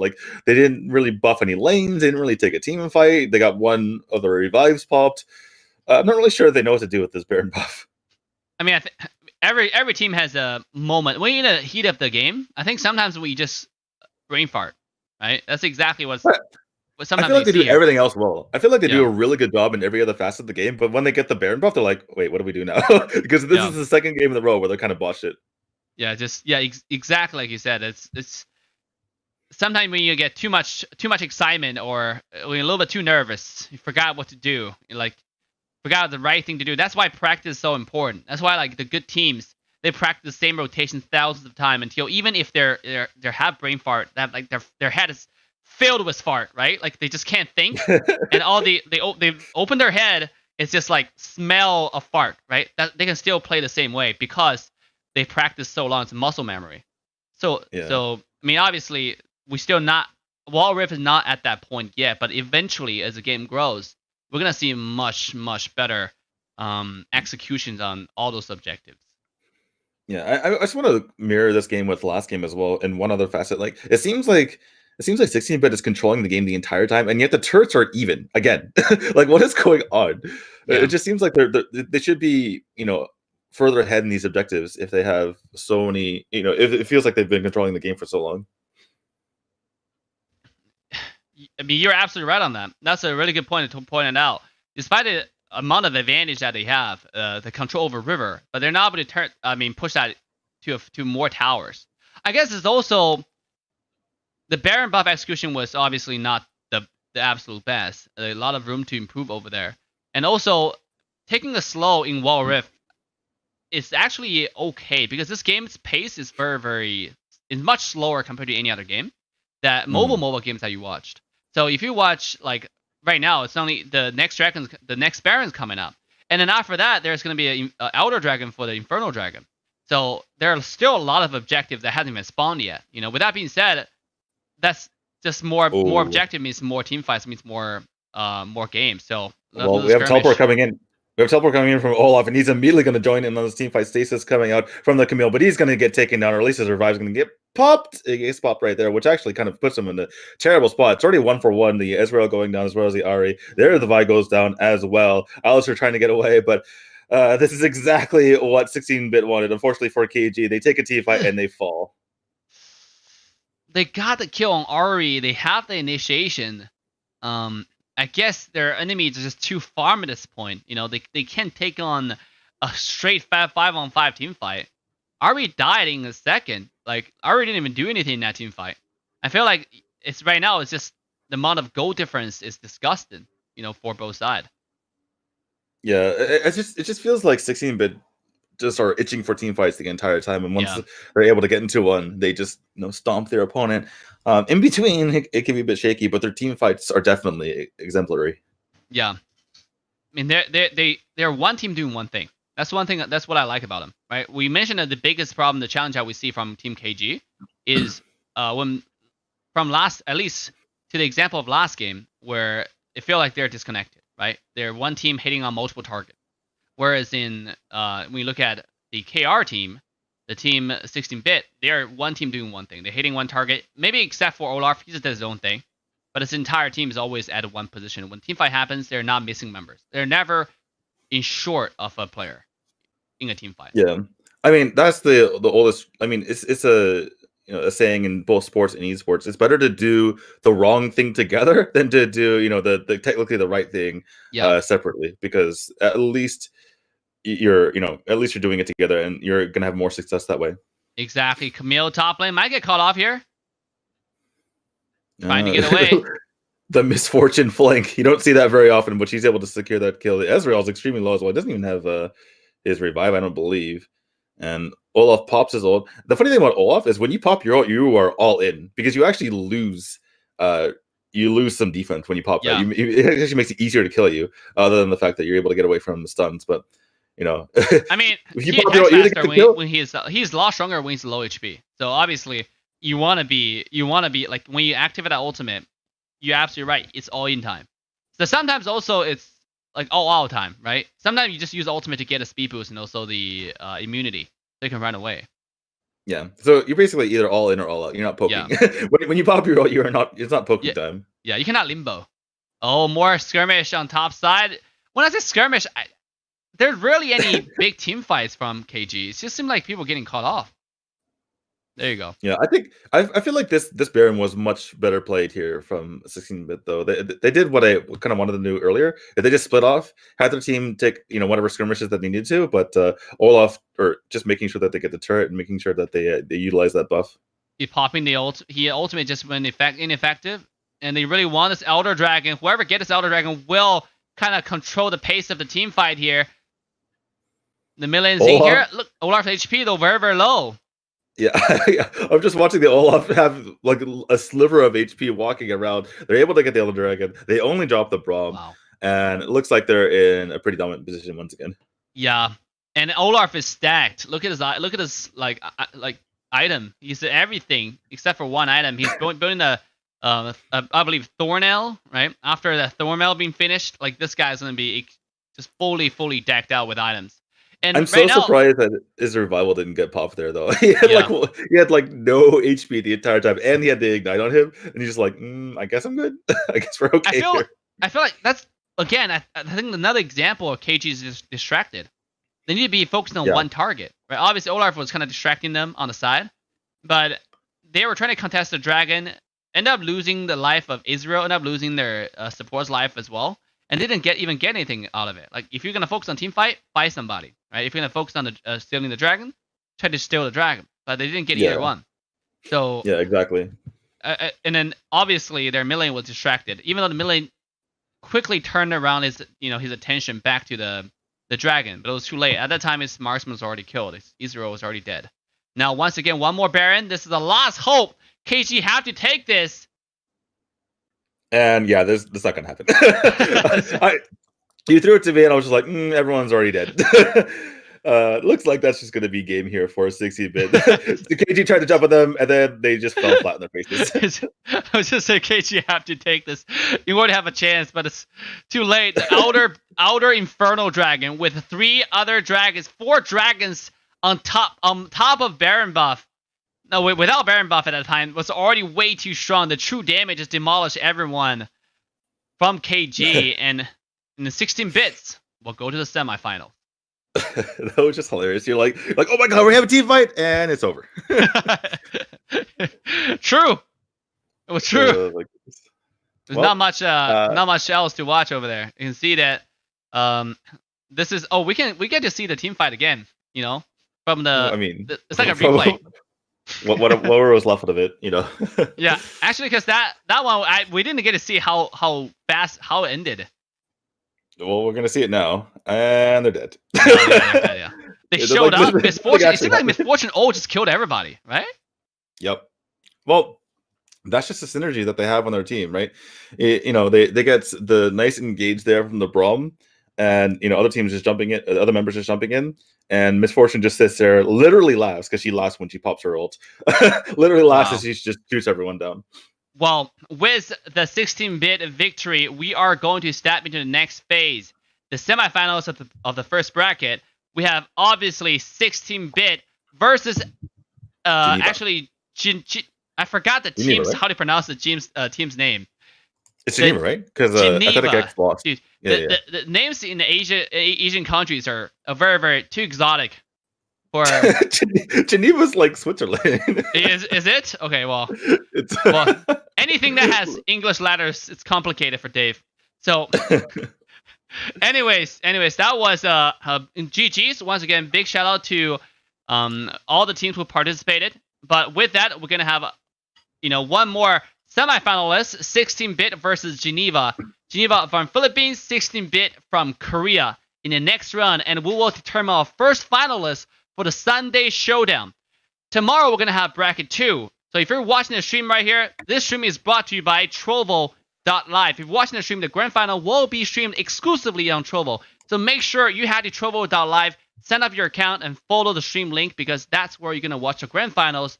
The best team from C will be there waiting for you. If you want to watch some competitive 5-on-5 gaming in the C region for Wild Rift, the most competitive region on the planet yet, make sure to head to Trovo.live. At the same time, this tournament is organized by Wild Rift Competitive. Wild Rift Competitive is the central place for all things competitive. They host weekly tournaments and events for the community. They also provide an easy way to find a scrimmage and recruit for your team if you're looking for members. Interesting competitive news. They also provide that and show all the current tournaments going on right now in Wild Rift. So make sure to follow their social media in description, Wild Rift Competitive. Most importantly, today, our co-caster, the one and only Sexy D2, is in the chat as well. You want to say hi to the viewers? Yeah. Well, hi viewers. How's it going? Do we know when the semifinal is going to be going? What's our ETA? Yeah, the semifinal, as we are deciding the time, we're going to take a short break, and I will come back once we have the time. So stay tuned in the chat. Do not go too far though. Get your soda, get your popcorn, get your New Year, whatever food you want to eat. Don't eat too much. I know a lot of people New Year resolutions lose weight. So do your best and forget the rest. With that, we'll see you guys in a little bit. Have a wonderful, wonderful rest. Bye now.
Ladies and gentlemen, boys and girls, humans and pets, welcome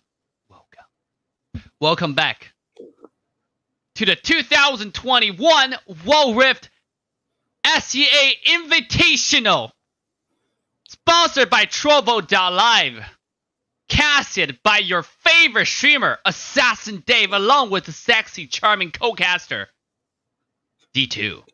How you doing, D2? I don't know if I can. I don't know if I can handle that amount of energy right now. It's not. I'm not even started. What are you talking about? I don't know if I can match that. It's a little bit.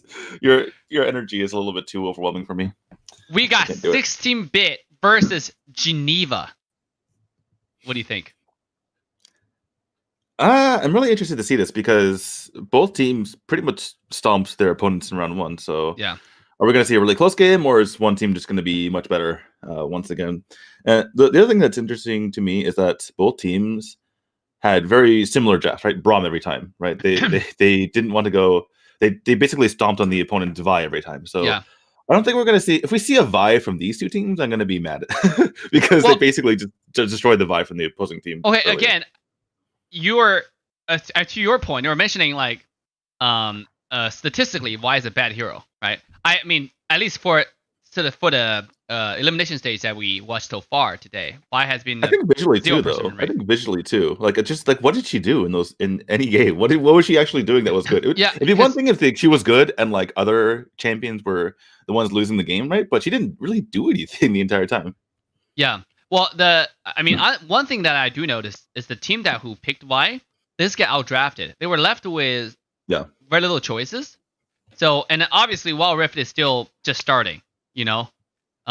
So we don't have that many hero choices. If you take away Lee Sin, if you take away Lee Sin, what are the jungle choices left, right? We have Xin Zhao, you have Y, you have Amumu, right? Also viable jungle choices. Now, obviously, you can also go monkey jungle with Lee Sin being taken out. So Evelyn can also be jungle, but right now, people rather play Evelyn mid to take full advantage of the early wave clear.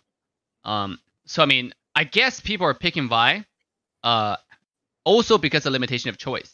You know, I mean, eventually once Wild Rift has more heroes, you will probably see more options as well in the jungle. Yeah, I just don't think that. I guess maybe I'm harping on Vi too much because it wasn't totally the fault of Vi that they lost. I mean, they were going against a Wukong jungle as well, so it's not like the Wukong was, being completely dominant or anything like that. Yeah. But I don't know. I'm just hoping to see some good drafts from these teams. Absolutely. I mean, obviously we already see that both of the teams, they prioritize Braum, right? So we want to see like how to be honest, I think the competition between the two teams are gonna be the support. Right? Who has better initiations? Which team has clearer goals? Both teams we see that are pretty objective focused. They stump their enemy because they have better game plan. Now, the Korean team has shown us some interesting strategies today, right? Stuff that we didn't see from other teams before. Especially the first game they went against KG, right? They had their Dragon laners, the two Dragon laners, the marksman and the support, go into the Baron lane. Actually took the KG by surprise. I talked to the player afterwards. We actually been talking for a while while I was eating dinner. And then, he was surprised also. They said their entire team didn't expect that to happen. So to show you that one team is coming really prepared, the other team is just starting. So right now we have bans being ready. I think Zed, Oriana, Lee Sin are all being banned. No, not Lee Sin. It's Zed, Oriana, Evelyn, and Akali. Evelyn. Quadruple mid ban. Yeah, a lot of assassins being banned. That's actually quite interesting. I mean, without further ado, let's quickly jump into the ban picks here. Look, this time it seems like both teams are pretty even. We can see the draft. You know, it's almost matched. It's really perfect, so we can see both team perspective. So let's quickly jump into the pick phase right now from both sides. The ban has been finished.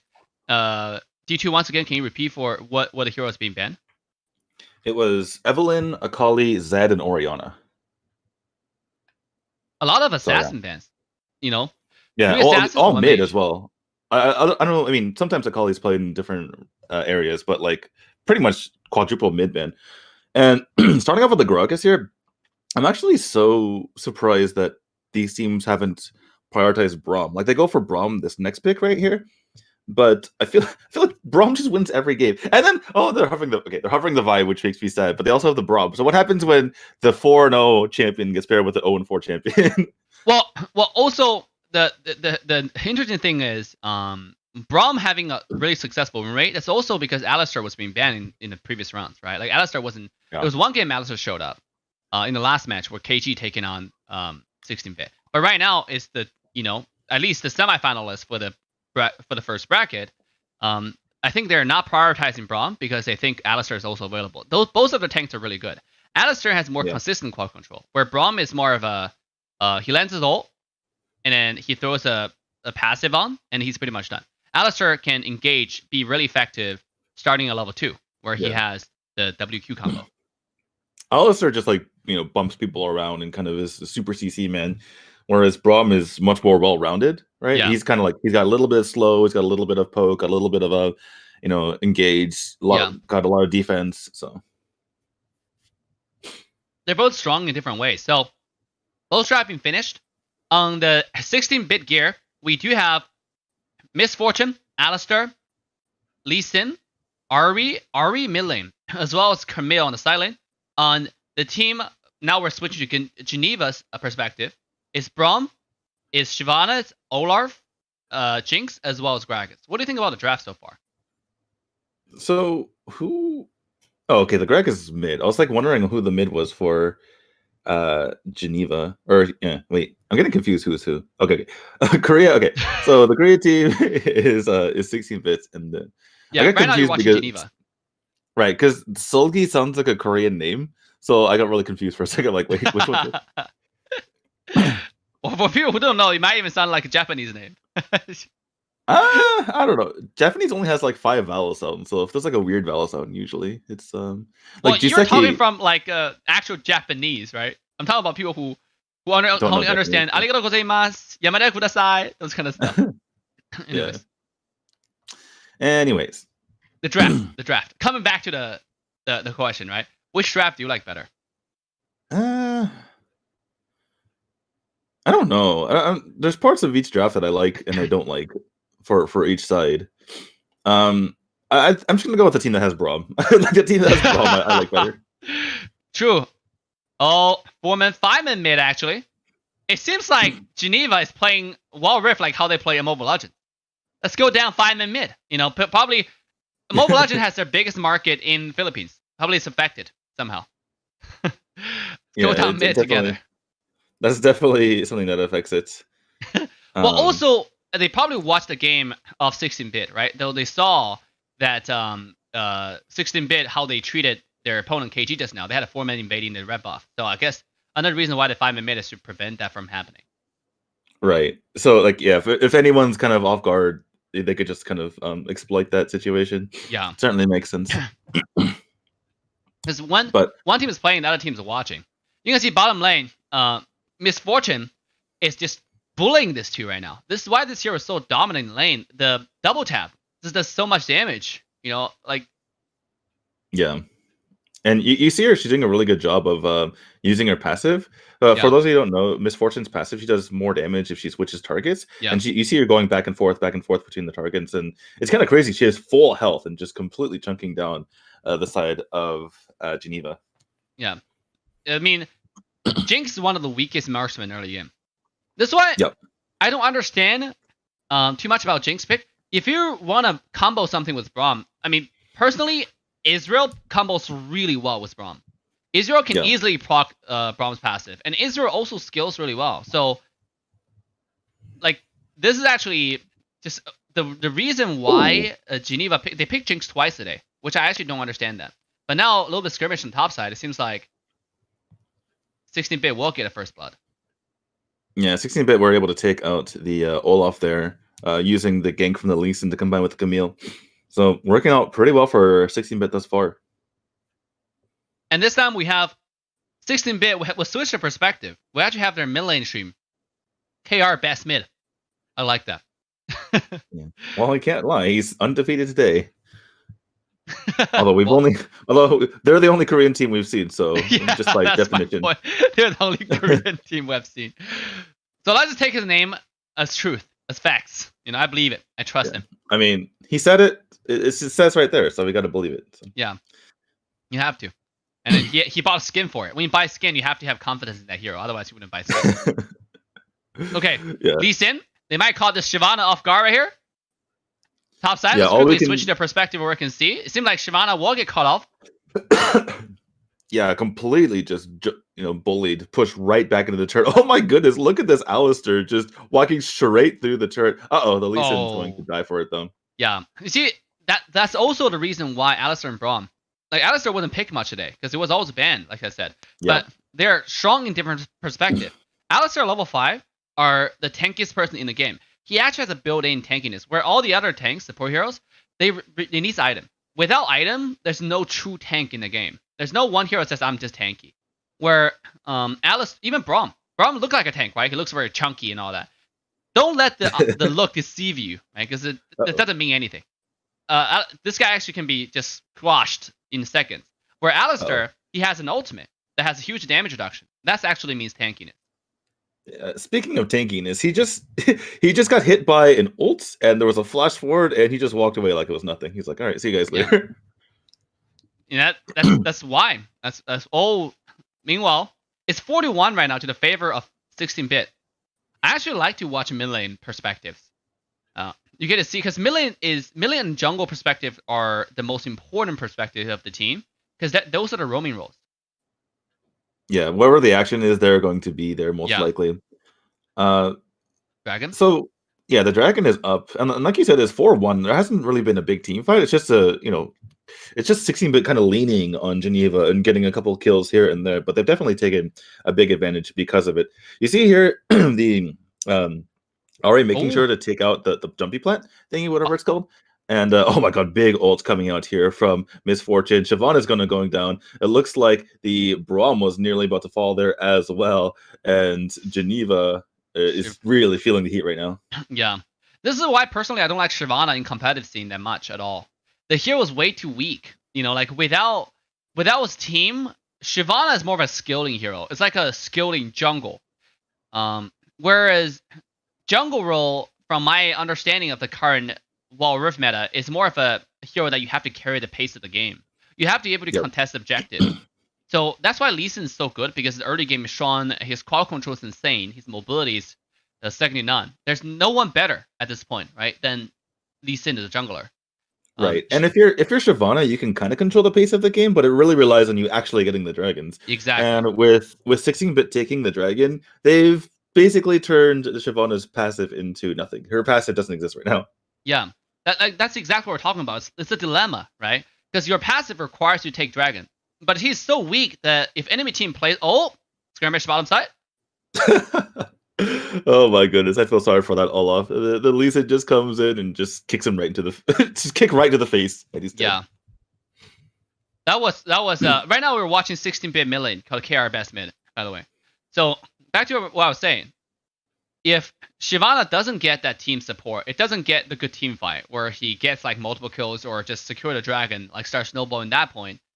This hero is literally just a mediocre jungler. Yes, you can turn you to wear a scary look with that dragon form, but then if you don't get a passive, if you don't get a dragon, it's not that effective. Another skirmish happening. Yeah, engage onto Braum. He's going to have to run away from here, but he's not going to get away from Camille's ult. He's going to fall first, and they're going to look for more, going to jump onto the Gragas as well, and that is two big beefy boys right into the ground. Team KR popping off today. They're always organized. Every time they take objectives, it's always Feynman. You saw that the skirmish over there at the Rift Herald.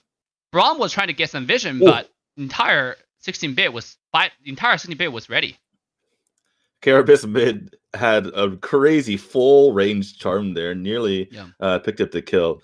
But yeah, we were talking earlier, both of these teams stomped their opponents in the first round. And we're thinking, well, maybe it might be a bit too closer this time, but not the case. 16-bit is really bringing the heat. Yeah, we're really looking at the 16-bit just dominating right now. They have the control of the river. The next dragon is Infernal Dragon. In my opinion, that's the most important dragon in the game because it does give you straight up damage boost. The the Ocean Dragon gives you the Omni Vamp, which is physical magical lifesteal. You have to have damage for that. If you don't have damage, like what's the point of doing 10 damage and getting like 1 point HP lifesteal? Yeah, the other dragons are, you get a shield, you get movement speed, you get Omni Vamp, and then like you mentioned, the Infernal Dragon being like likely the biggest, most important one because of the damage boost. Especially that one being the Outer Dragon. Oh my god, it's so game changing. You know, a little bit more skirmish, a little bit more team fights happening mid lane. Actually, no, nothing happened. Seems like they were gonna happen. Yeah, switching back over to the 16-bit perspective, we saw Braun kind of running through the jungle there, trying to get back to his team, but they got aggressed upon. We have the Ahri trying to catch up to this fight while everything is going down. Uses her ult actually just to catch up and get the kill onto the Jinx. Oh my goodness, and gets the charm and forces the Olaf to use the flash away. So a little bit late arriving to the party, but definitely arrived at the right spot. Yeah, more like a finishing off move. You know, when your team is snowballing, if your team is grouped together, if your team, this is exactly what I expect from a good team because they do the right thing. When you have the advantage, what you want to do is take the advantage. Like if you know an enemy team cannot take team fight for you against you because you're so strong, you're so far ahead. What's the point of like always split pushing? Split pushing is a strategy where you're even or you try to create mad pressure. But if you're ahead, you should force objective. If you force team fight, if they know they cannot take team fights, they back away. Then you get objective for free. And that's exactly what 16-bit is doing, right? They're forcing those team fights before the objective comes up, and now they're looking to get a free dragon against this Infernal Dragon and Shyvana. Yeah, and like once more, they're just nullifying the ult of the Shyvana. Camille just a really ballsy play, jumping, using her ult, going 1v3. In comes the Alistar to try to get the damage in. And as we see here from the Geneva perspective, they're getting aggressed upon heavily. Yeah. I want to go back. So hindsight is obviously 2020, but I now want to answer the draft question. And now that we see this draft in action here from 16-bit, I now like their draft better because it just makes sense. Everyone is so aggressive; they have so much mobility, and they have so many ways of just engaging and initiating a fight, right? Lee Sin can jump in there, Ahri can jump in there, the Alistar can jump in there, everyone can jump in there. The only one in the back line is going to be the Misfortune, and the entire time while everyone else is getting distracted, she's just sitting there firing off. Yeah, and Ahri is a mage that is under a lot of heat. People don't know whether Ahri's are good or bad. Just like a lot of other mages, Ahri is actually the only mage in the entire mage class. Well, I'm not talking about. A lot of people say Gragas is also a mage. Gragas, in my opinion, if Gragas is a mage, but he's like more of a tank-looking kind of hero, right? But all the squishy mages, the mages like Ahri, like Annie, all those heroes, like Orianna. Ahri is actually the only hero that can stay alive upon a lot of assassins or diving because she has so much mobility. Yeah, exactly. That's a very sad sight when you see the Braum running around and your ADC just dies, just gets like completely stomped. Yeah. Just a bad feeling. Not a good day for Braum. Braum just kind of carrying his shield, like, what am I doing here? Exactly. And now they feel like Team Geneva is feel like lack of directions because 16-bit they're just pushing every tower. They're taking every dragon. They have a direction. They have a clear call. This is back to what I was saying about this team going against Killer Gaming, KG. The 16-bit just feel like they have a direction, know exactly where to go. Their team is on the same page. Now Ahri might not be. Well, she seems like she's fine. Just a little flash away, and she'll be okay. Looks like she has the teleport too, which is pretty unusual, I would say, for Ahri. I think they want her to actually split push. Weirdly enough, normally that goes to the one of these side laners, but looks like Ahri is going to fulfill that duty here, and she's going to pick up the teleport in order to make sure that happens. I think one of the reasons why they do that is probably because they're trying to leverage Camille's ultimate to force a team fight, because Camille's ult can make someone stay. Yeah. And since Ahri is so farmed, and she's already hard to kill even without farm, because the ultimate and flash, and the skill 2 gave her a lot of movement speed. So now, obviously, her word clear is also good with all her skill kits. So I mean, I guess it makes sense to have her do it for the KR team, for the 16-bit. They can have multiple people doing multiple jobs, except for Alistar and Misfortune have to stay together because this misfortune just does not have any mobility. Well, Olaf, while we were talking, Olaf just happened to die. Not even sure how. He just, how this game has been going. People just dropping like flies. I want to kind of go back to what you said about Camille, though. It seems like she's a really good hero or good champion for snowballing the game. Because, like you mentioned, she can just force a fight. And when you're behind, you don't want to be fighting. You want to just be slowly catching up. Yeah. And Camille kind of force that situation. Looks like the game is on its last legs. Two of these inhibitor turrets falling. The bottom one, the wave's getting pushed in. It looks like 16-bit's going to finish that one off as well. Just looking at the mini map, obviously, because Ari's kind of doing her own thing. They dropped the last inhibitor turret. Now they're pushing onto the Nexus. If it doesn't end here, it's going to end soon. There's the ult coming up from Shyvana. She's going to get her revival popped and then swiftly die afterward. Ari doing a lot of damage in the meantime. That's going to be a flash away, but look at the Nexus. This is going to be falling right now. Yeah. Just the cannon itself can end the Nexus right now. And that will be game 1 to the favor of 16 bits, just like that. It's not it's kind of anticlimactic, in my opinion. It feels like the game just snowballed without stop. Like we don't see any big like turnaround or like intense team fight. This one side destroying, completely demolishing the other side. And we talked before the match started. We talked about the fact that both teams really dominated the first round matchups.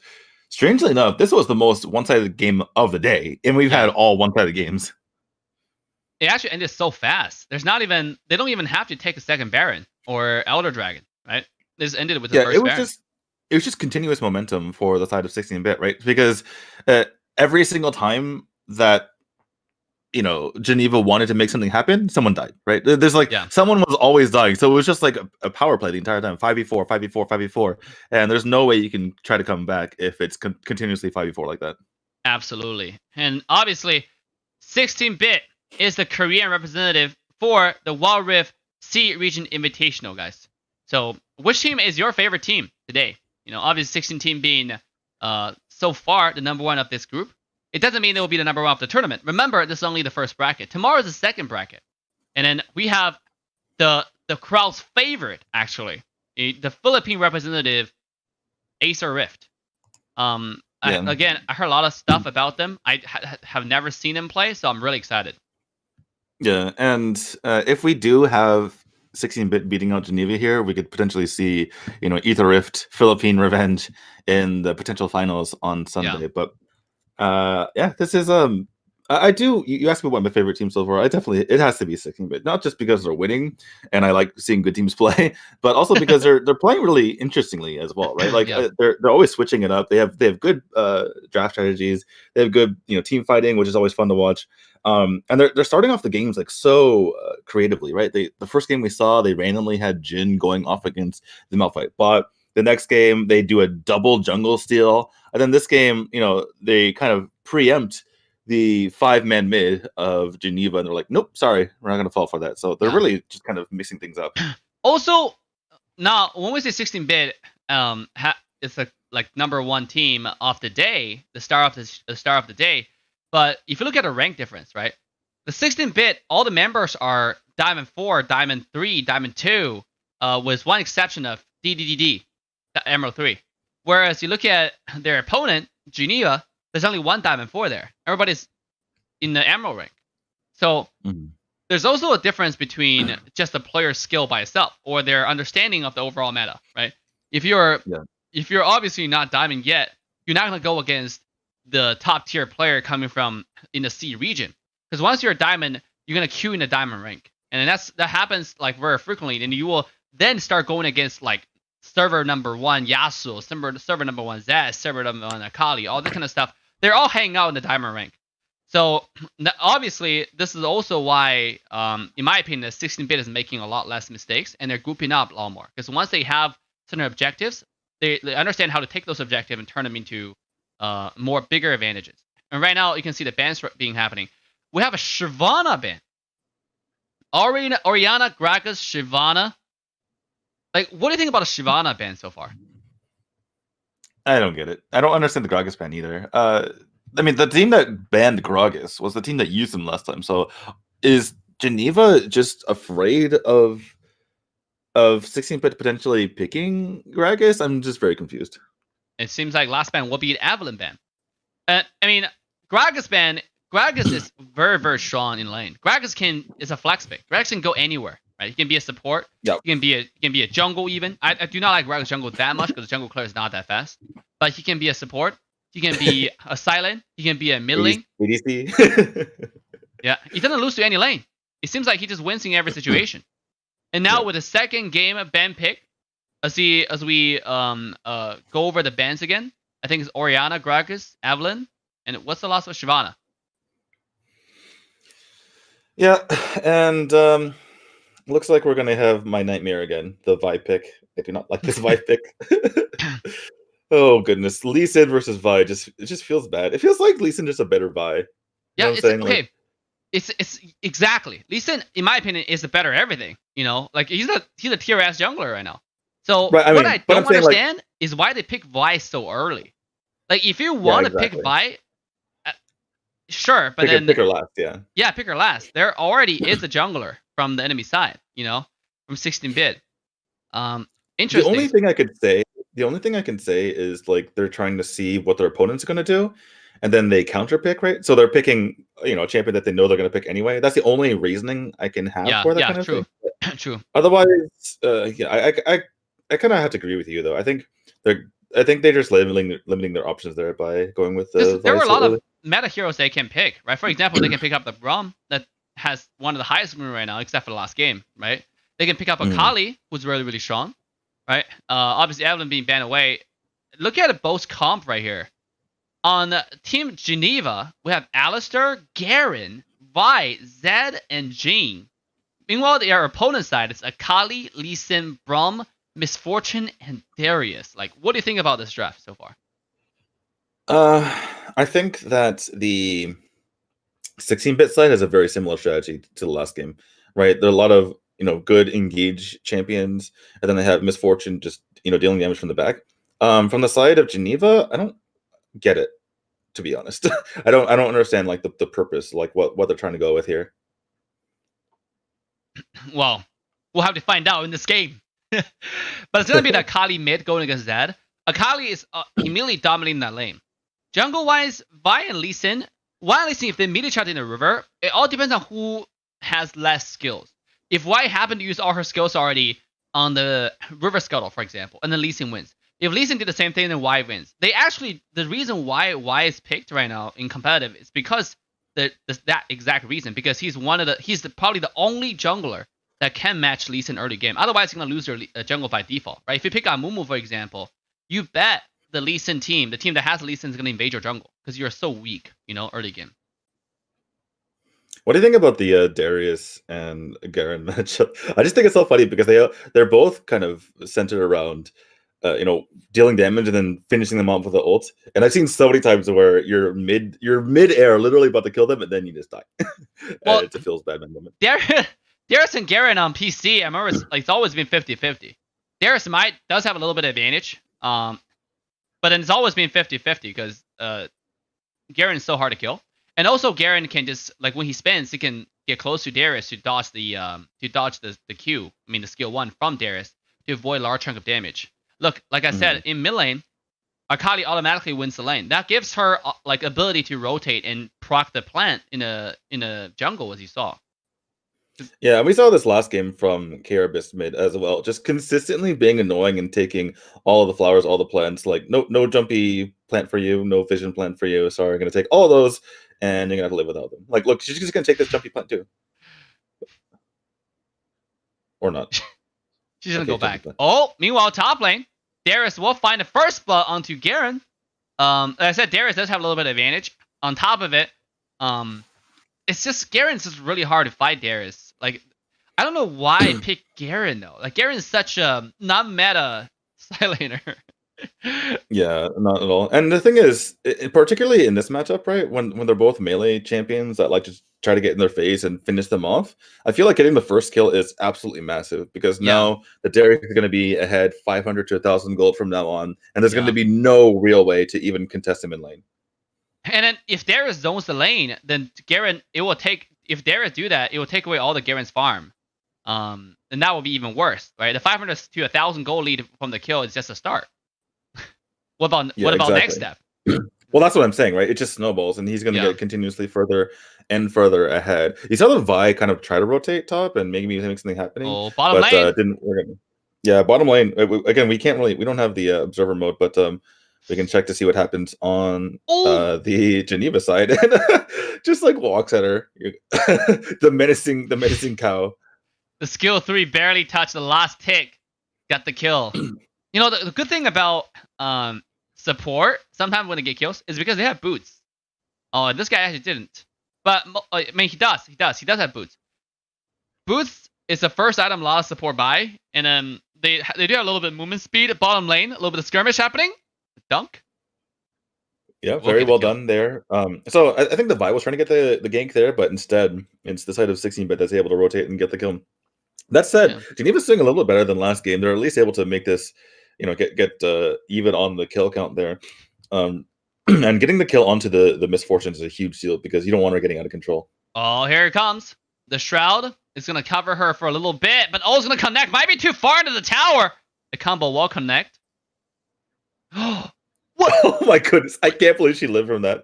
Oh my goodness. 2 ults onto the Akali, and she's able to get away. Zed not able to finish her off with that.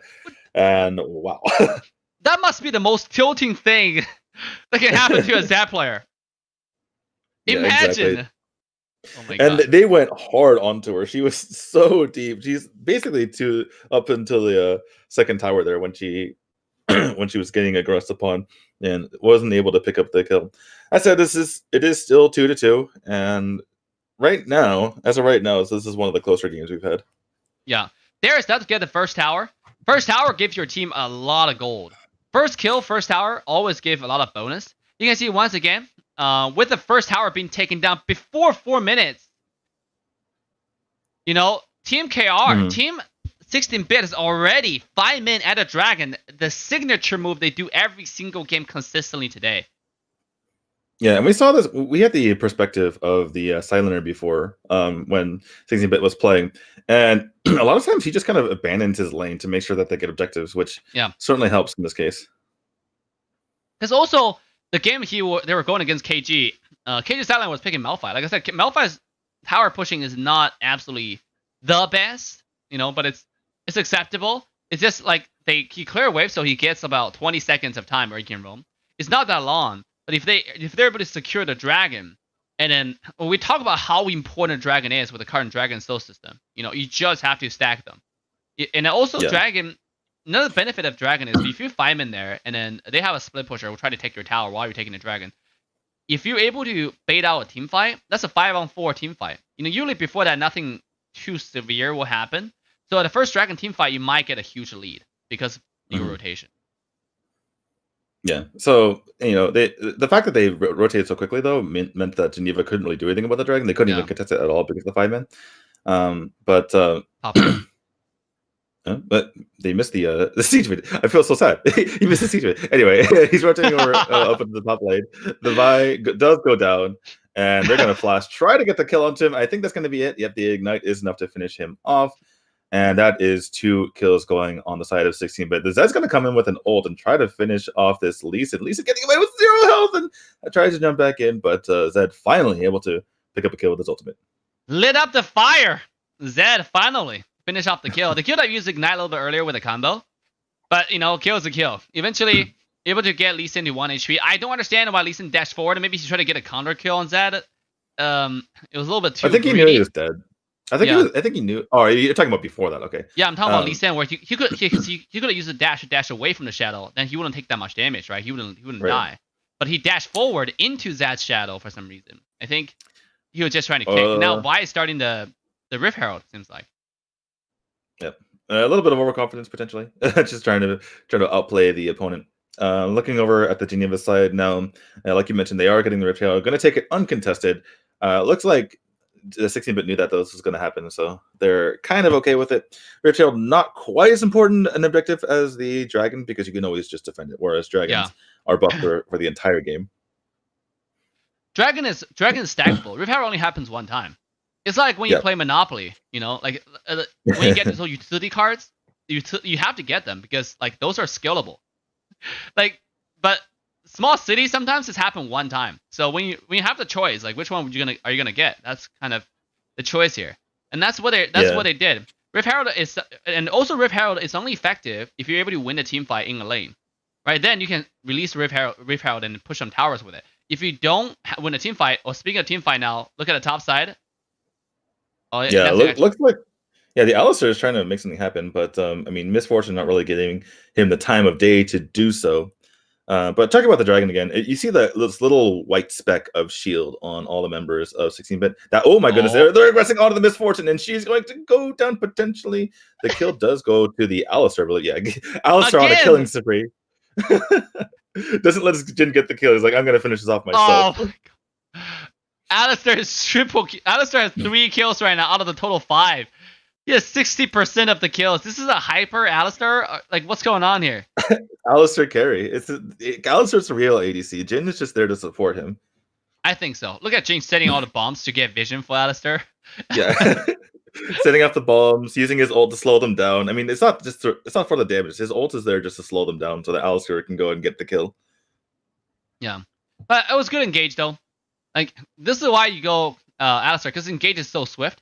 Now, it seems like Team 16-bit is starting the dragon once again. Again, that's something they prioritize.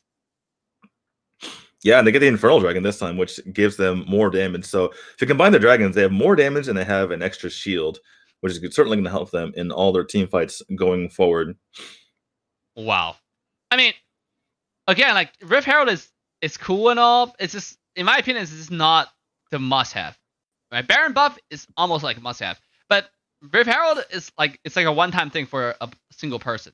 It doesn't buff anything. It doesn't help your team fight. Like, none of that. Give it a little bit of gold. If you get a turret, it's nothing.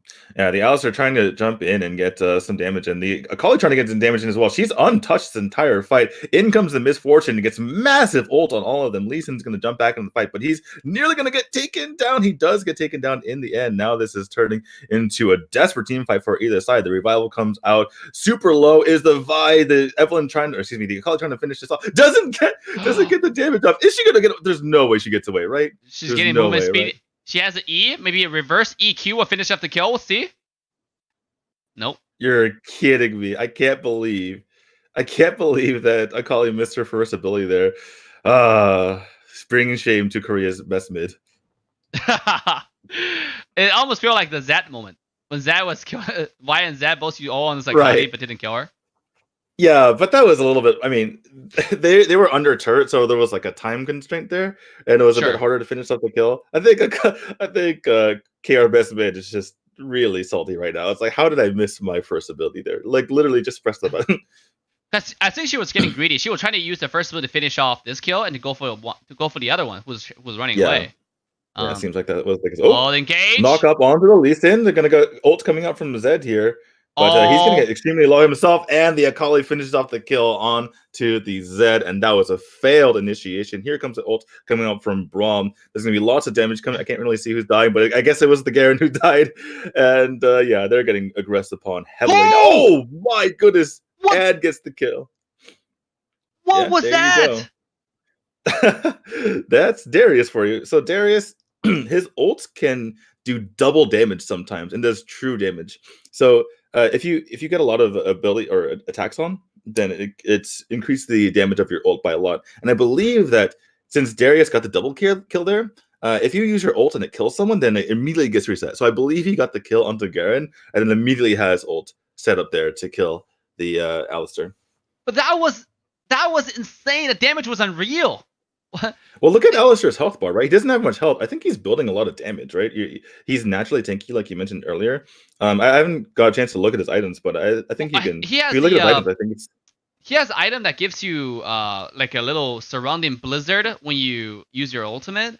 I gotta remember the items names, but even still, it's called Zaki's Convergence, Zeki's or Zaki's Convergence. It gives you a blizzard that does helps your ignites a nearby ally's attack.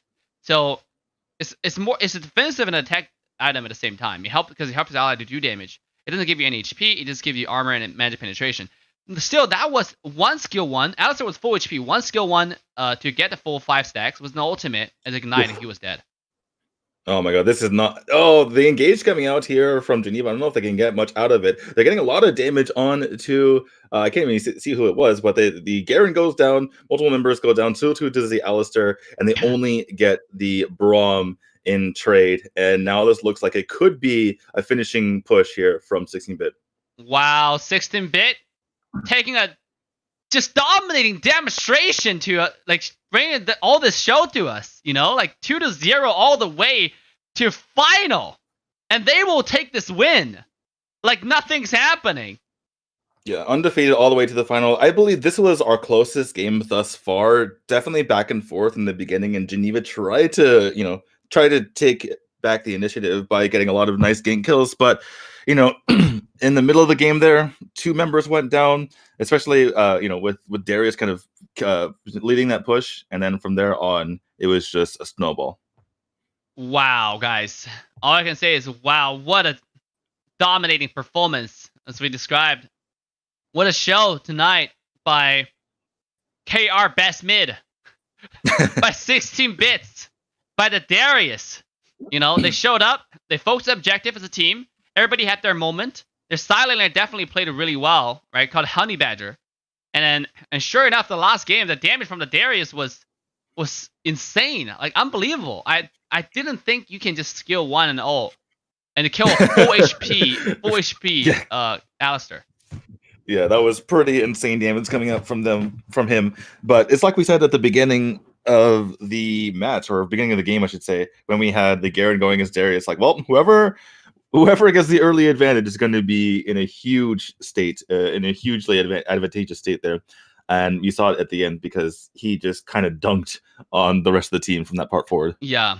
And now 16-bit will be the first contestant for the grand final this Sunday, guys. If you haven't, again, follow us on Trovo. Make sure to go ahead and do that, because the grand final, with the star of the tonight's show, 16-bit gear, will be there.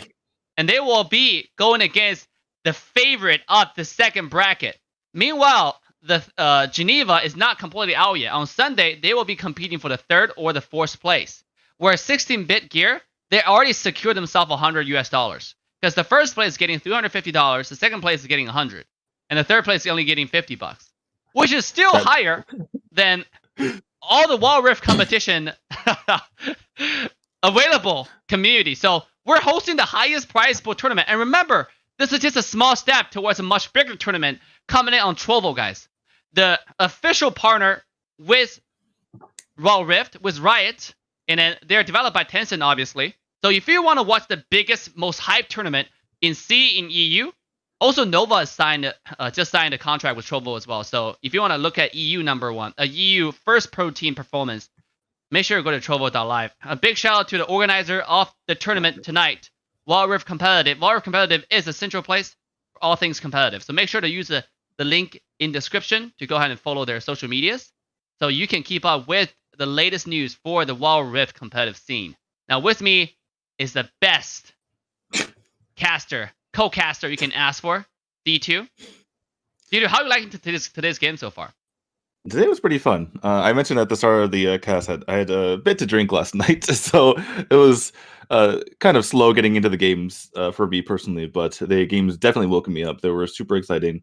A lot of one-sided games, but I think I like one-sided games more than most people, because it just shows that one team is actually good at the game. If it's just a clown festival, clown fiesta where everyone's just kind of doing stupid things and running around, then that can be disappointing. But yeah, because then you're confused, right?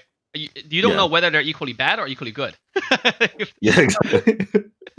But definitely very well played by 16-bits. Same. In case you guys are confused about what's happening, we did the 2 first-round matches and then semifinals today, and then we're doing the same exact thing tomorrow. So same exact format tomorrow, and then the finals and 3rd place match on Sunday. A big shout out to all the participants, AEX from India and Killer Gaming from Japan.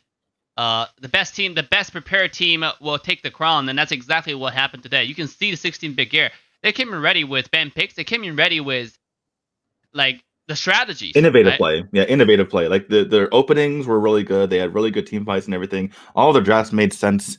And they definitely deserve to be in the finals. I'm looking at the prize pool breakdown though. I love the 3.5x for the winner versus the finalists. It's like no. We're giving it all to the winner, basically. Yeah, this is how it works, man. This is how it works. And like, I remember in back in China when I was casting for other tournaments, the first place usually get the biggest cake because you have to inspire the team to do their absolute best to contest for the first. You know, you cannot settle for the second. That's the spirit of esports, right? Even though there's only going to be one place and everybody knows about it, but what we want to do is to say that this first place prize was so attractive that you have to do everything you can. You have to prepare days and night to come in and bring us the best show possible because we are here for the best quality games. We're not here for some mediocre level competitive game, right?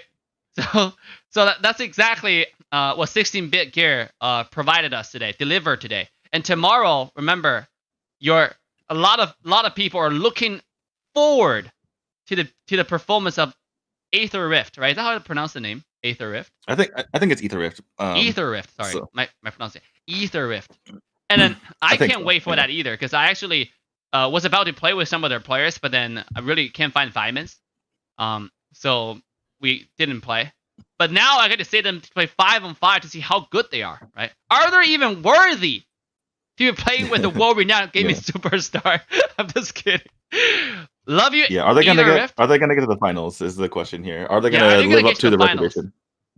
Because we have a lot of good teams tomorrow. The show tomorrow might be more of a up and down. We might see the first best out of 3 to play to the fullest tomorrow, because the contestant they have for the first game, Team GG from Singapore, is led by Leroy, which is a streamer on Twitch, and he's a diamond himself. He plays silent.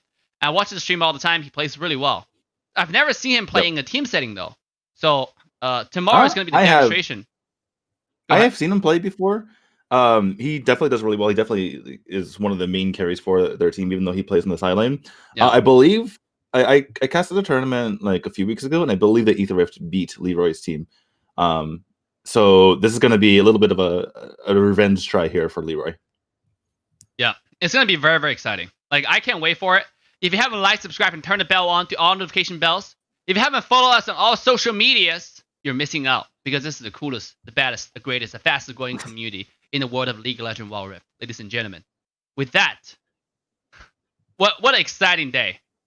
But every exciting moment have to come to an end. Big shout out to D2 here.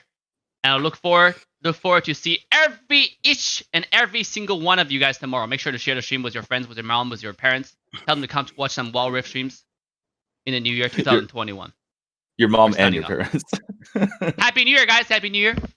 Happy New Year. Have a good one. See you tomorrow.